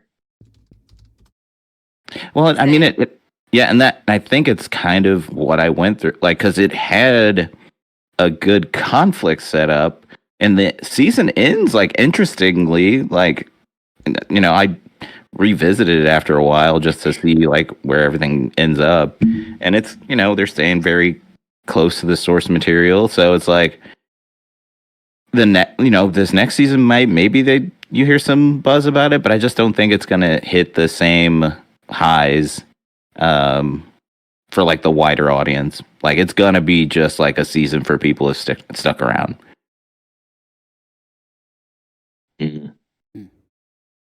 So you heard it, Robert Kirkland or whatever his name is. Screw you. Yeah, actually, stop making stuff. Yeah. Is that your entire Borderlands. disappointing list? Yeah, actually, not Invincible season 2. Robert Kirkman specifically. Kirkman, there we go. Not Kirkland. That's like Costco or something. Yeah. No, it's cheaper brother. Robert Kirkland. Yeah. Yeah, but you got to buy multiple brothers at once to get the deal. Anyway, Borderlands, the movie. Oh no. It was not. I couldn't even call it an adaptation of the game. It was an adaptation of the aesthetic, and even that was bad about it. There's none of the fast-paced, witty comedy. There's no character in that movie that wasn't just a cosplay, no personality, rip off. Like I felt like I had gotten the like not like the imported one with a different language I don't understand, but like the one where you go into like the secondhand store and it's like Molly, the bartender from Borderlands, and it just lacked all of the character from Borderlands, and then I mean like the OG ones, obviously, and I don't know, it felt like they were trying to make a scarier Jumanji, like the newer Jumanji, like dynamic. It was just bad. It was just a bad movie too. It didn't help that it was also just a bad movie. Yeah, I heard it was just like cliche city. Yeah, like and you and know, the I don't know, top to bottom, I just was not excited about it. And then I, watched it as we pirates do, and it was just not even worth memeing about. Like, yeah, and that leads me to my most hated thing of this year. That's going to be Madam Web. Thanks for watching these things and suffering through them to put them on our list, because I thought about these things and I was like, yeah, well, I don't watch them. So. Yeah, so the Borderlands thing was morbid curiosity, which I blame myself for. And then the Madam Web thing is my daughter was running out of things to watch and she got curious and started watching it. And then I walked into the room because I don't know any aesthetics or anything about Madam Web other than it exists and it's bad. So when I walked in the room, I'm like, oh, what show are you watching? Because it's like an EMT on screen and there's a fire. And I'm like, oh, cool. You're like watching Chicago Fire or something. I'm like, oh, this is kind of interesting. And then all of a sudden, there's just this woman on screen having a seizure future vision thing. And I'm like, oh, no, I know what this is. Oh. And it was too late because then I was like trying to figure out what was going on. And that was the whole movie of me literally trying to figure out what was going on. And anyone with media literacy will be like, well, you see, she had the spider thing and the bad guy wanted the spider thing and he's going to use the spider thing to do spider bad guy things. Okay, cool. Why anything? Why is anything happening in this movie? And they just keep on moving along, baby. They'll never explain why.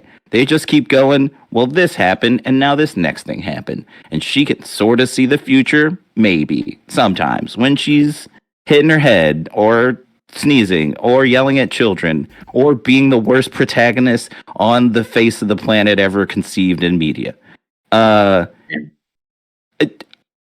If I speak anymore, I'll feel like I can't get that time back because I wish I could have. I wish this is actually one of the few things in my life I wish I could actually forget the details of everything that expired. It's just so awful. It's bad. It's really bad. So my only taste of Madam Web was the animated series, the Spider-Man animated series. Yeah. Where she's just like a kooky old broad who is stuck in some weird dimension and interferes with Peter Parker's life from time to time. Does Dakota Johnson kind of become that character at all? Mike, I'm glad you asked. Mike, I'm actually glad you asked me that. The short answer is no. Oh, but no. Yes. Oh, okay. That's the short answer. Okay. It's just asinine. They promoted this as like it's gonna be like all these young actresses, being superheroes in a movie.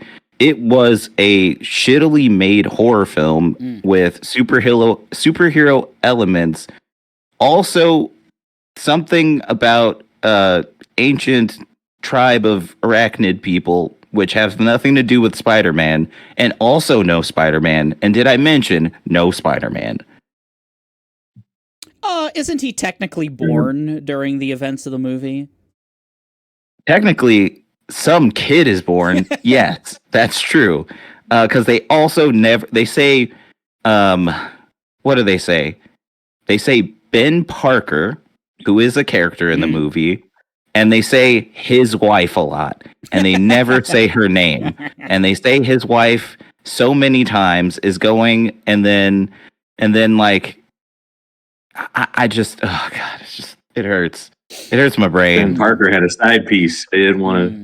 They couldn't add in it because No. So couldn't do it. no, I mean, one like of Ben them. Parker is like It was Madam Web. Ben was right? parking it. Ben was indeed Web of Parker. lies. Ooh, web of lies. Let's keep going with this. I need more puns. Yeah. I wouldn't wish this movie on my greatest enemy. If I'm just being super honest. I wouldn't use this as torture. Just fault it. Never show it again to anyone. D, you should check out the "How Did This Get Made" episode on Madame Web. It's quite funny. Go check that out. I think I have to now. It's I think very I owe it to historians. It is very good. I think I know more about that film now between you and that podcast than I ever needed to. So that's good. I got to get the puns out for D's picks here. So had to go back to the Tomas one because it's bolded. Metal Gear Solid Delta, Snake Eater release date, just as unfinished as MGS5. Good one. Okay. No. Nope. I like it. All right. He also got the No Switch 2 blues. Invincible Season 2 will bore you. Borderlands the movie, more like Borderblands the poopy. Oh, he got him. And then Madame Web is a cinematic masterpiece, and D is disappointed to be wrong. Damn. Yeah. How about whoever smelted it, Delta? No, God. So wait. How about that one? Is that a good one? Uh-huh. We got anything? I have a quick question. So we've gone from puns, right? It's just pee pee poo poo humor. Like that's some of these are puns. I will say. Some of these are just pee pee poo poo, which is fine. I don't want you saying a pee pee poo poo joke is a pun because that's not how it works. Pun stands for pee pee poo poo pun poo poo poo pee pee, right? That's what that's. I think that's. I'm doing this on the fly, all right? Oh my god. Okay. Yeah. No. Got me there. I didn't even think about the Latin root of pun. Pee pee poo poo is default. Yes. You know. Yeah. You forgot about the cockadookie and the stinky stinky. See, I'm kind of like Batman. You know, when I don't have the preparation time, I'm only okay. You know, I'm only. But give me some prep time, and this list will be great. Man falls back to his most earliest instincts. Primal puns. I'm in my primal All this puns. is just brings a different meaning to Pocket Monster. You know what I mean? Right. Oh my god. Exactly. All right. Pocket Monster disappointment. Yeah, that's what it was. Right. Is that a monster in your pocket, or are you pee pee poo poo? Oh my goodness gracious! All right, Oh. let's keep the train moving We got along anything? here. Track, Ryan. Let's what do you get got? back. What do you got? I'm gonna kind of embolden a couple of these. I will say, yeah, Rebirth. Rebirth. We've got multiple rebirths here. We got side quest shenanigans in Final I'm Fantasy sorry. VII Rebirth, and we've got Square Enix kicks Mike Square in the Penix. Let's do that one. That one is being boldened, maybe even underlined. Not yet. Can I get Punix after that too? Penix It is Punix? it is That'd be too hard to. powerful. It's hard to reconcile with Square Enix because I've always been wary of them pretty much the entire time. They've milked that series into the ground with so many other standalone games that like really turned me off. And Remake for me was really great. I really enjoyed that game, but like thinking about it, I had this conversation with a little while ago, but thinking about that game, it will span across 3 different consoles in its entirety, and I will never ever buy a Square Enix game on a console probably ever again. I'm just gonna wait for the PC release because I won't have to deal with the graphics being subpar. having to go in performance mode. Like, the game looks beautiful, but like it has some real issues running on the PS5. I'm gonna like it to a painting, right? I feel like they had a lot of masterpieces and so many painters trying to paint one picture together that just did not work. I don't know what they were doing. The side quest, it was too long. You wanted more story, and probably the only redeeming quality about that entire game was the waifus and the music. So Music's yeah. I don't know. I didn't like a lot of the liberties that they chose to change from the original game.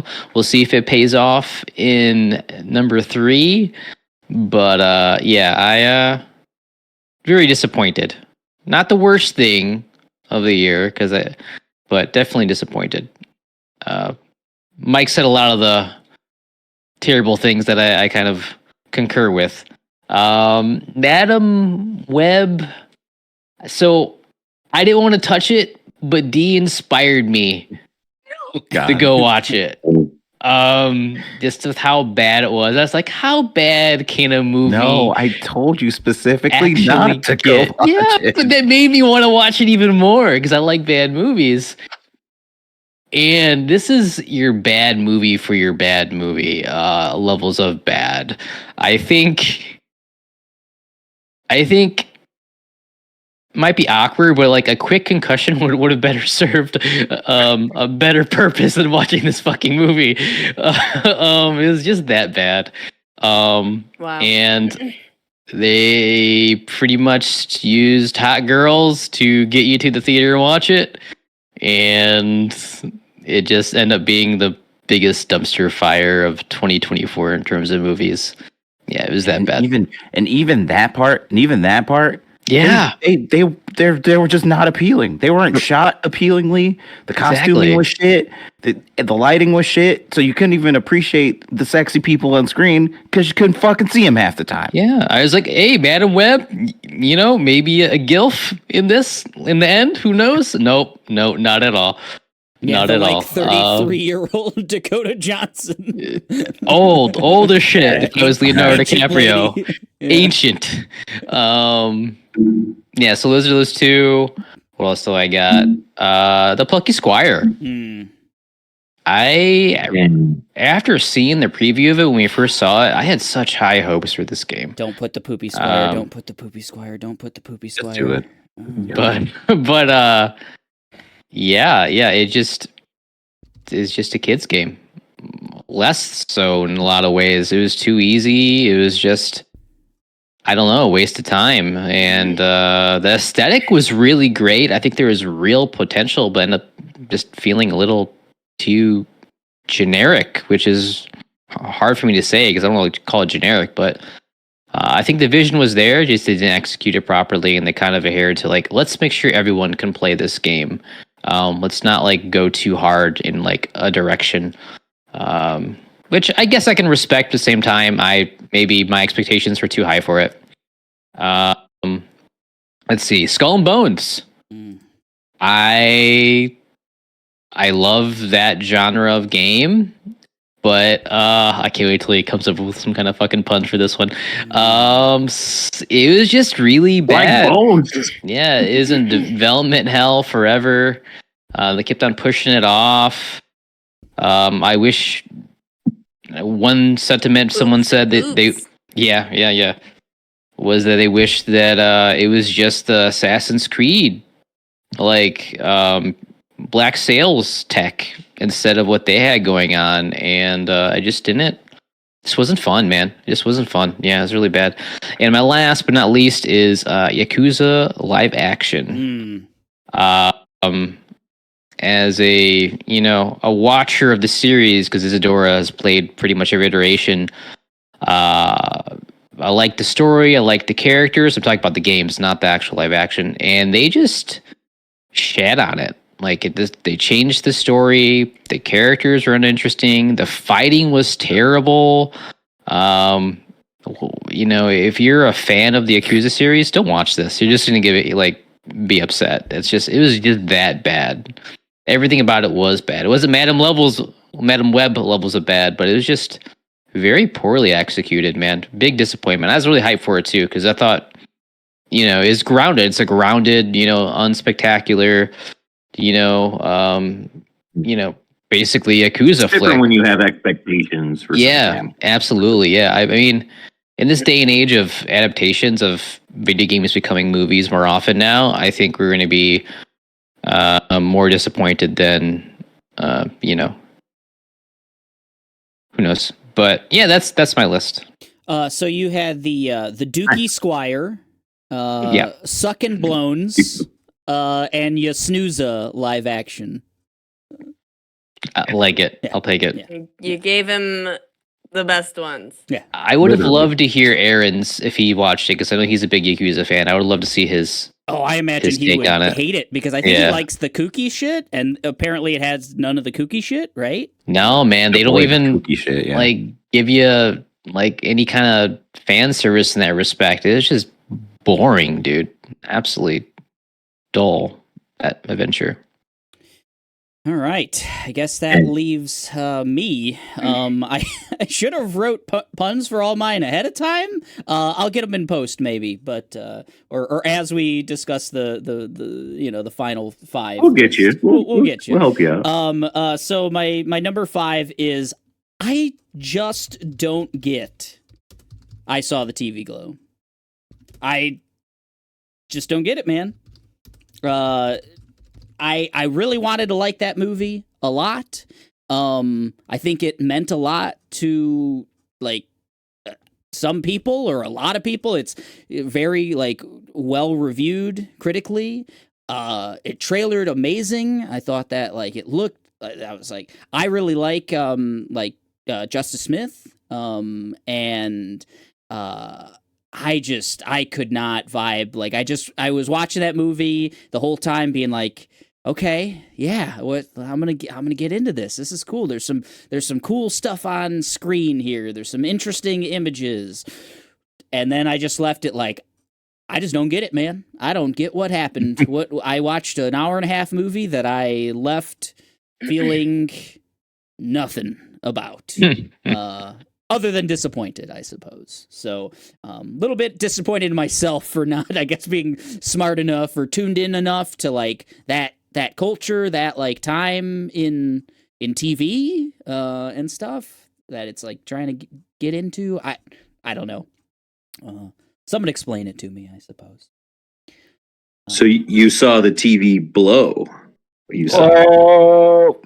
Yeah. I think we've used blow a few times already, but that's we got to keep doing it. Yeah.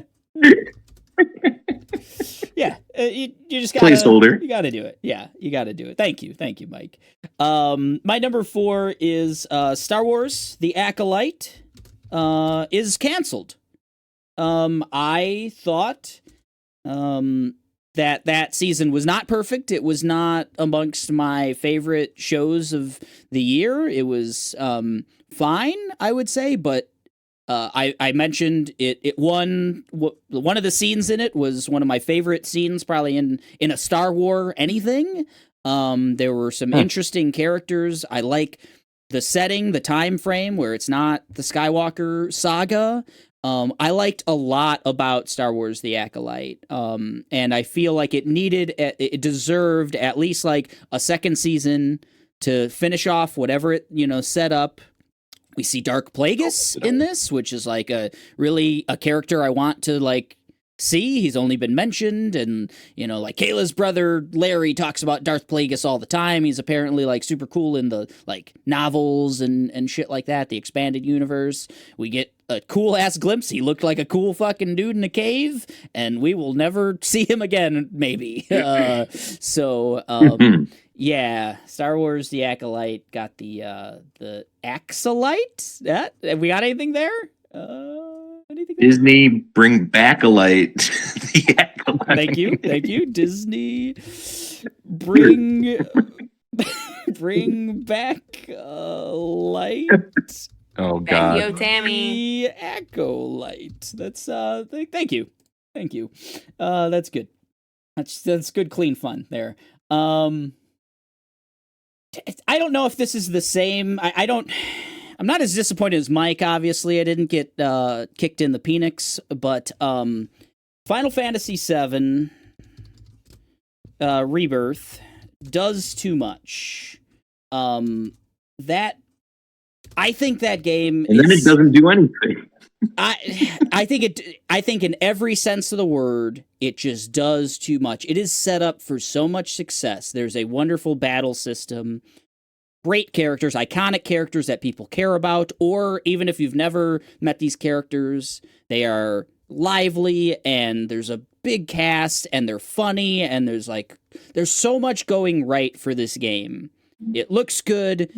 It plays really good in like what you're doing primarily, the fighting and everything else. It captures so much of like an iconic game that people care about and I care about to some extent. The music, everything. But then it's so fucking overstuffed. It's overstuffed in its side quest. It's overstuffed in its just fucking nonsense. Like story beats that you just did not need whatsoever. Like Remake was a nice little addition to the Final Fantasy story. Like it took a section that was in that initial game that was like 5 hours and turned it into 20 hours. Like if you kind of mainlined it. This took a section that was like maybe 20 hours and turned it into like easily you could spend 150 or whatever if you wanted to engage in all the just nonsense side stuff and 100%. And it didn't need that. It's got a great story, a great cast of characters, great music, a rabid fan base who just want to like be in that world and be with those people and stuff. And you just added the bullshit. You just had to add the bullshit. And so that's what I was disappointed in, that I could have loved Rebirth, and I really like Remake, and I wanted to love Rebirth, and I just didn't. I did not. Did you finish it? Oh yeah, I did. What was there to love? I mean, I dug the music. The gang being around? Love being with the gang. I remember as soon as we finished it, or like a week after we finished it, I like saying, man, Kayla, like, don't you want to be back with Cloud and the gang? And we were both like, yeah. What's up with Cloud? Yeah, what's up with Cloud and the gang? And I would have loved a 20-hour to 30-hour Cloud and the gang, like, game that just follows that story, lets me engage with that cool battle system and everything else. I didn't hate like Aerith as much as you did. I you know, like, yeah, she moves like shit, but she was a great healer for me. Like I put her in every party because she was like I just put her on auto heal and she was my like white mage, whatever else. I like the final battle. Standard. It like just the flying through. I didn't know what the fuck was going on. I'll that, but Me like, neither. But it just felt it felt like they were going for like an Avengers like team up. Like, oh, now I'm Cloud and Zack, and now I'm this, and now I'm fighting Sephiroth, now I'm fighting Genova, and now Aerith is somehow still alive, and it's all fucking nonsense. But it worked for me, at least from like a visual and gameplay standpoint. But then I just left my like so hollow of like, what is going on with Cloud, Aerith, these timelines, all this? You're just you said it. It's turning into Kingdom Hearts or whatever, and I don't know. Keep your Kingdom Hearts out of my Final Fantasy. You know.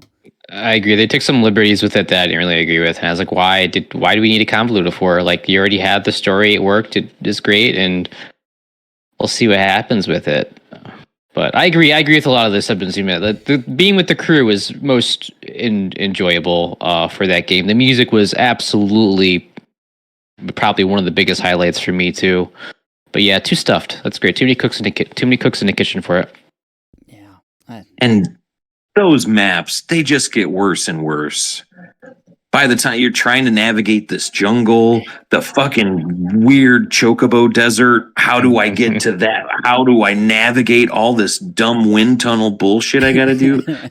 I fucking hate that game. God, it sucks so bad. The combat's like, it just becomes like, especially in the last boss fight, like, okay, I just have to wait for the big dumb wall with a face or whatever the fuck that is to like be its barrier to go down or some shit like that. Or I didn't have wind in this boss fight, so let's back out and get wind, and then everybody just hits it with wind, and eventually it's dead. And I don't know. I felt like none of the bosses were like as clever as some of the stuff you had to do in remake. And man, this is just them just being like caught between a rock and a hard place of like, we have to do this. We have to finish it now. We have to make every part of this a full blown adventure when that game's not cut up. You can't just cut that game into 3 parts and make them into 3 great games. It doesn't work. Yeah. And fuck them, just fuck 'em.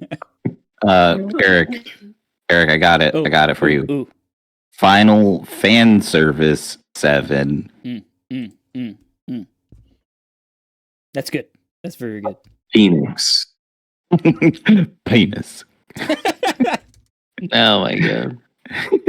Oh, that's good. Final Fan Final Service Fan 7. Service 7. Penis. Yeah.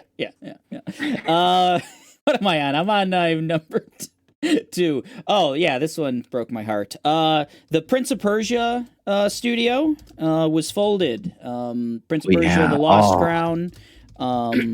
You might be hearing about it later on in the NOTYs.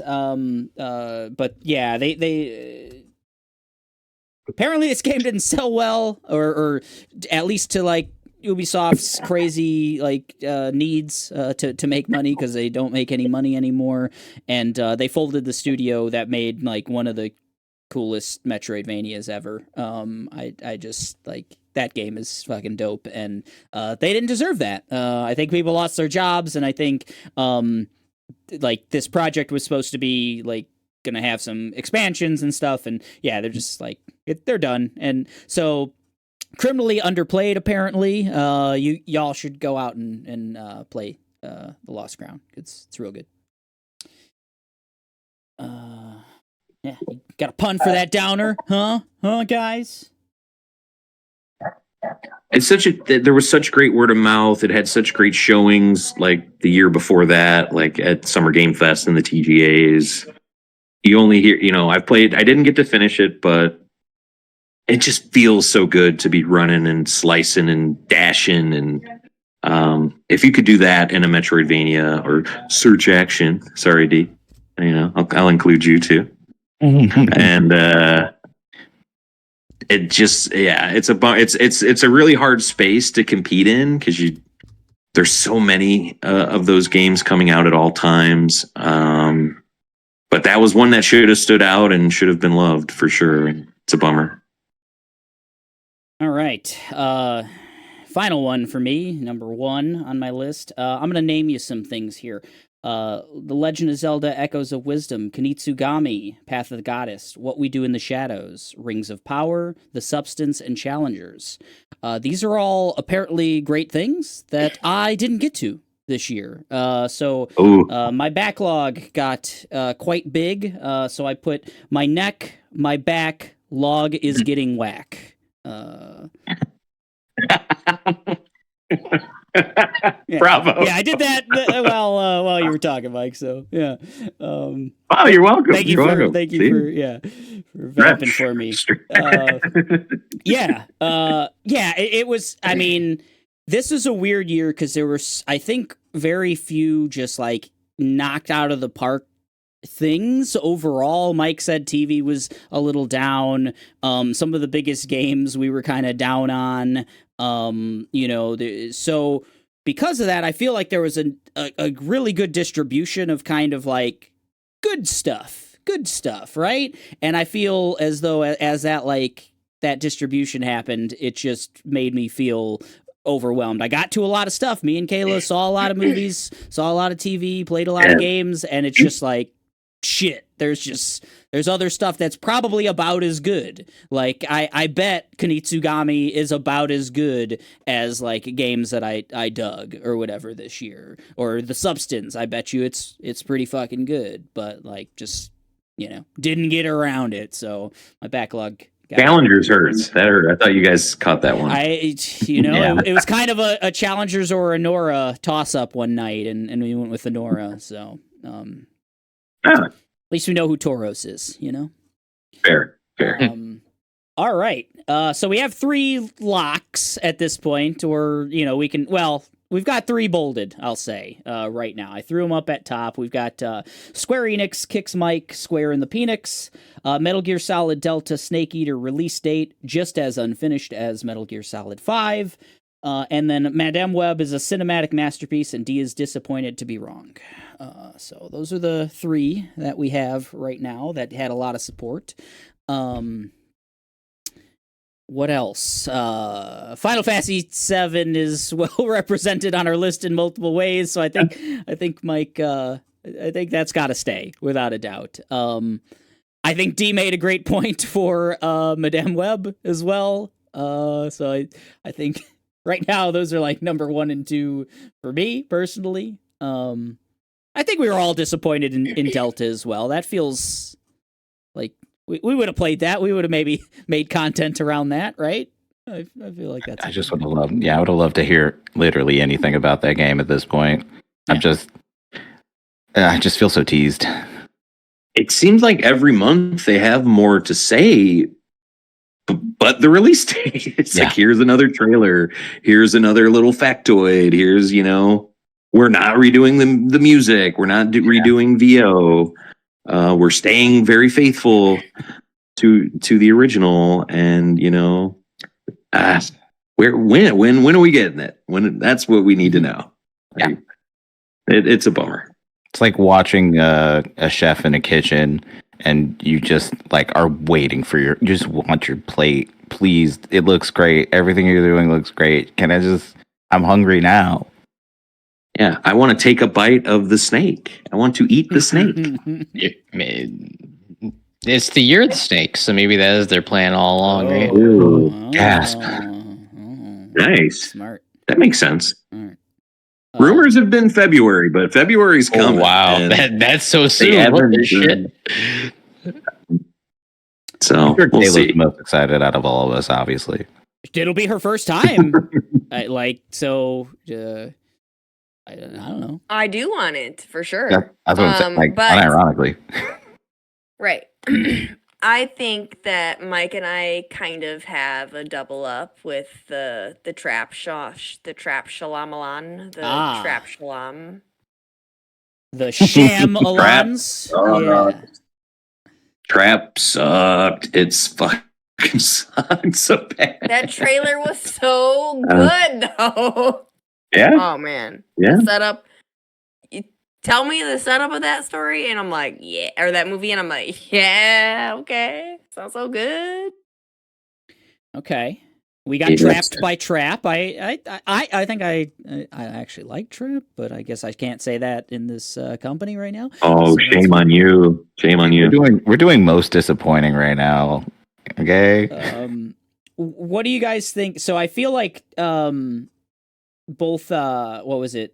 I think it was D and Mike kind of had some similar ones with so with D it was got the no Switch 2 blues, and then Mike said that Nintendo punted 2024. I feel like those are tied together. The fact that we don't have anything on Switch. If we did, it would make it feel a little better, right? About them punting, or we could kind of like, I don't know a little bit just more on Switch.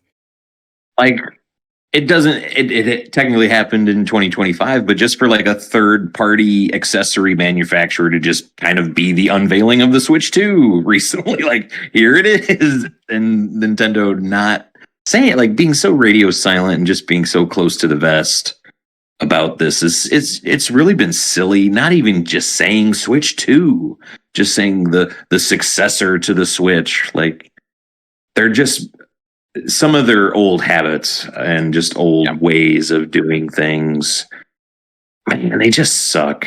I don't know. Yeah. I have a question for D about Borderlands. Okay. Whenever they get a vehicle, does something or someone say, "This is where cars live"? Get you No. one. Not once. Oh, put it up. Put it up. Put it on the board. I'm telling, it's devoid. It's devoid of those fun little like they don't talk about the gun manufacturers except for like in like weird exposition lore dumps. Like it just feels so jaunted.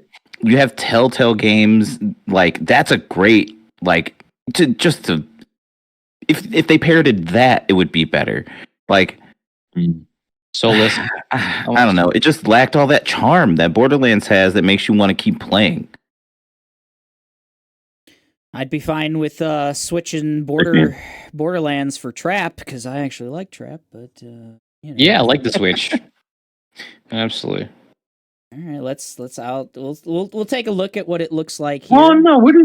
I don't want to get rid of the Shamalama Ding Dong. We got Trap is bad. Trap is fine with me too. What about the Switch, or do we want to not have the Switch on the? We can have Borderlands and Trap on there.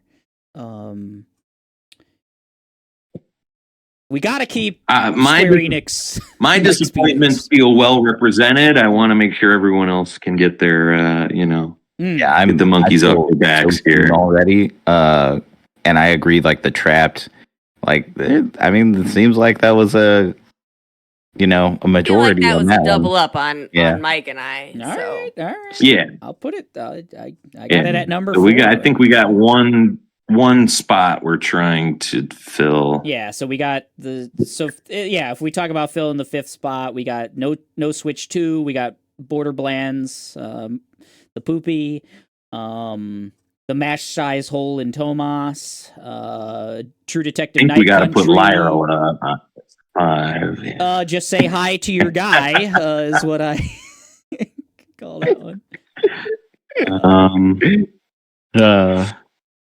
I could put that up there if we want. I was a fan of it happened in 2024. I hear. No, we don't have to. Well, I also think that the Nintendo stuff was kind of like a double up.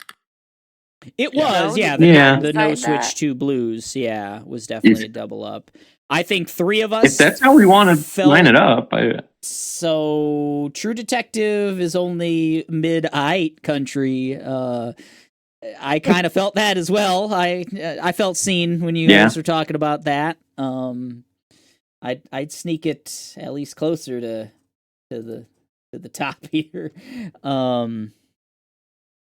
So we got like 5 things competing for the 5th spot, or 4 things competing for the 5th spot. Just Say Hi to Your Guy. Got the No Switch 2 Blues. True Detective Night Country is only mid-eight country. And Borderlands the movie, more like Borderblands the Poopy. It's hard to get through that one. Adam. Hard to get through that one. Just like the movie, am I right? What are we feeling? What do we Trapped by Trap was that we got that. That's locked in. I'm locking that one in. You guys made some Trapped art. I thought the No Switch Blues was very strong.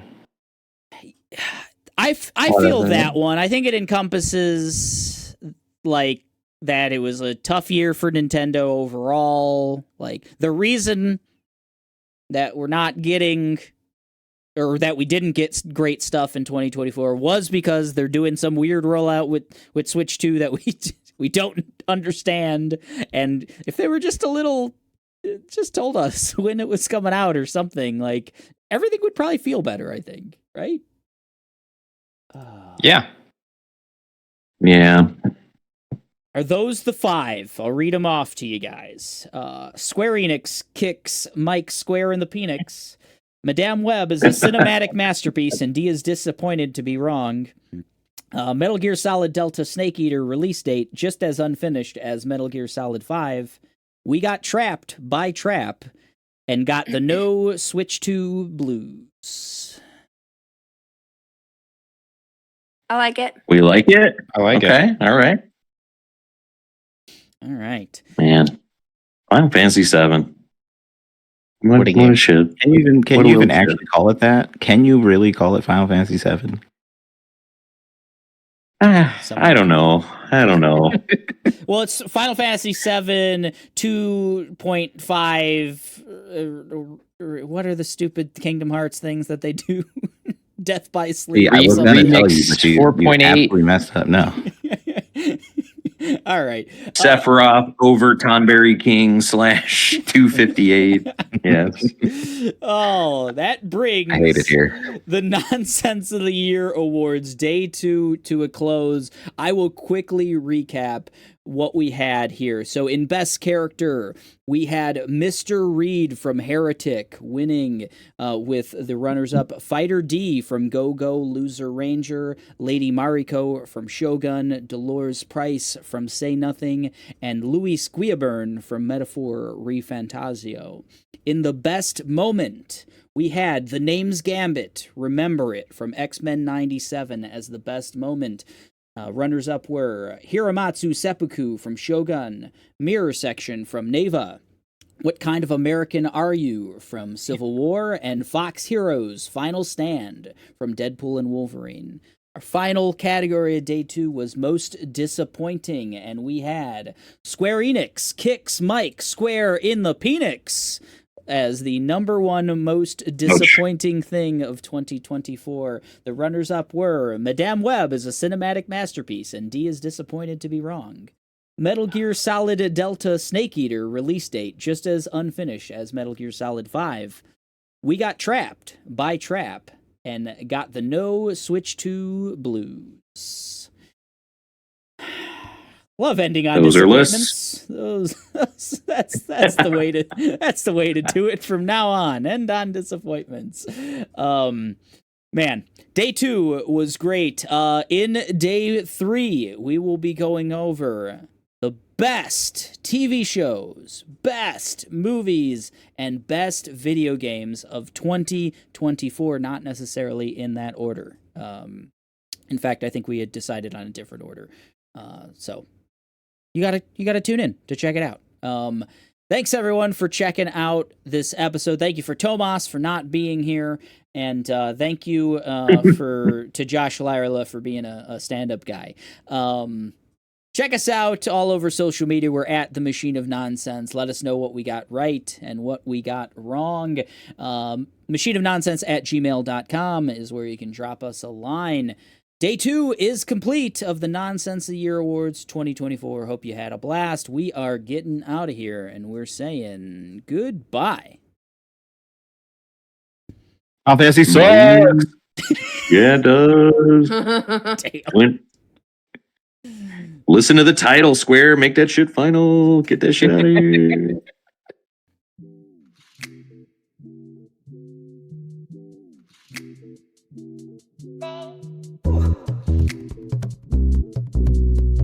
Hey now, you're a monster. Don't sue us.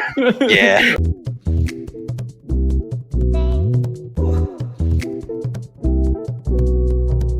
California should just be underwater.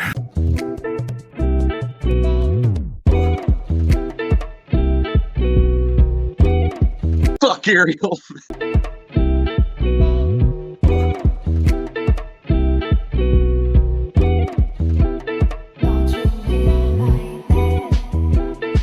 Men Fender's Men Symbol.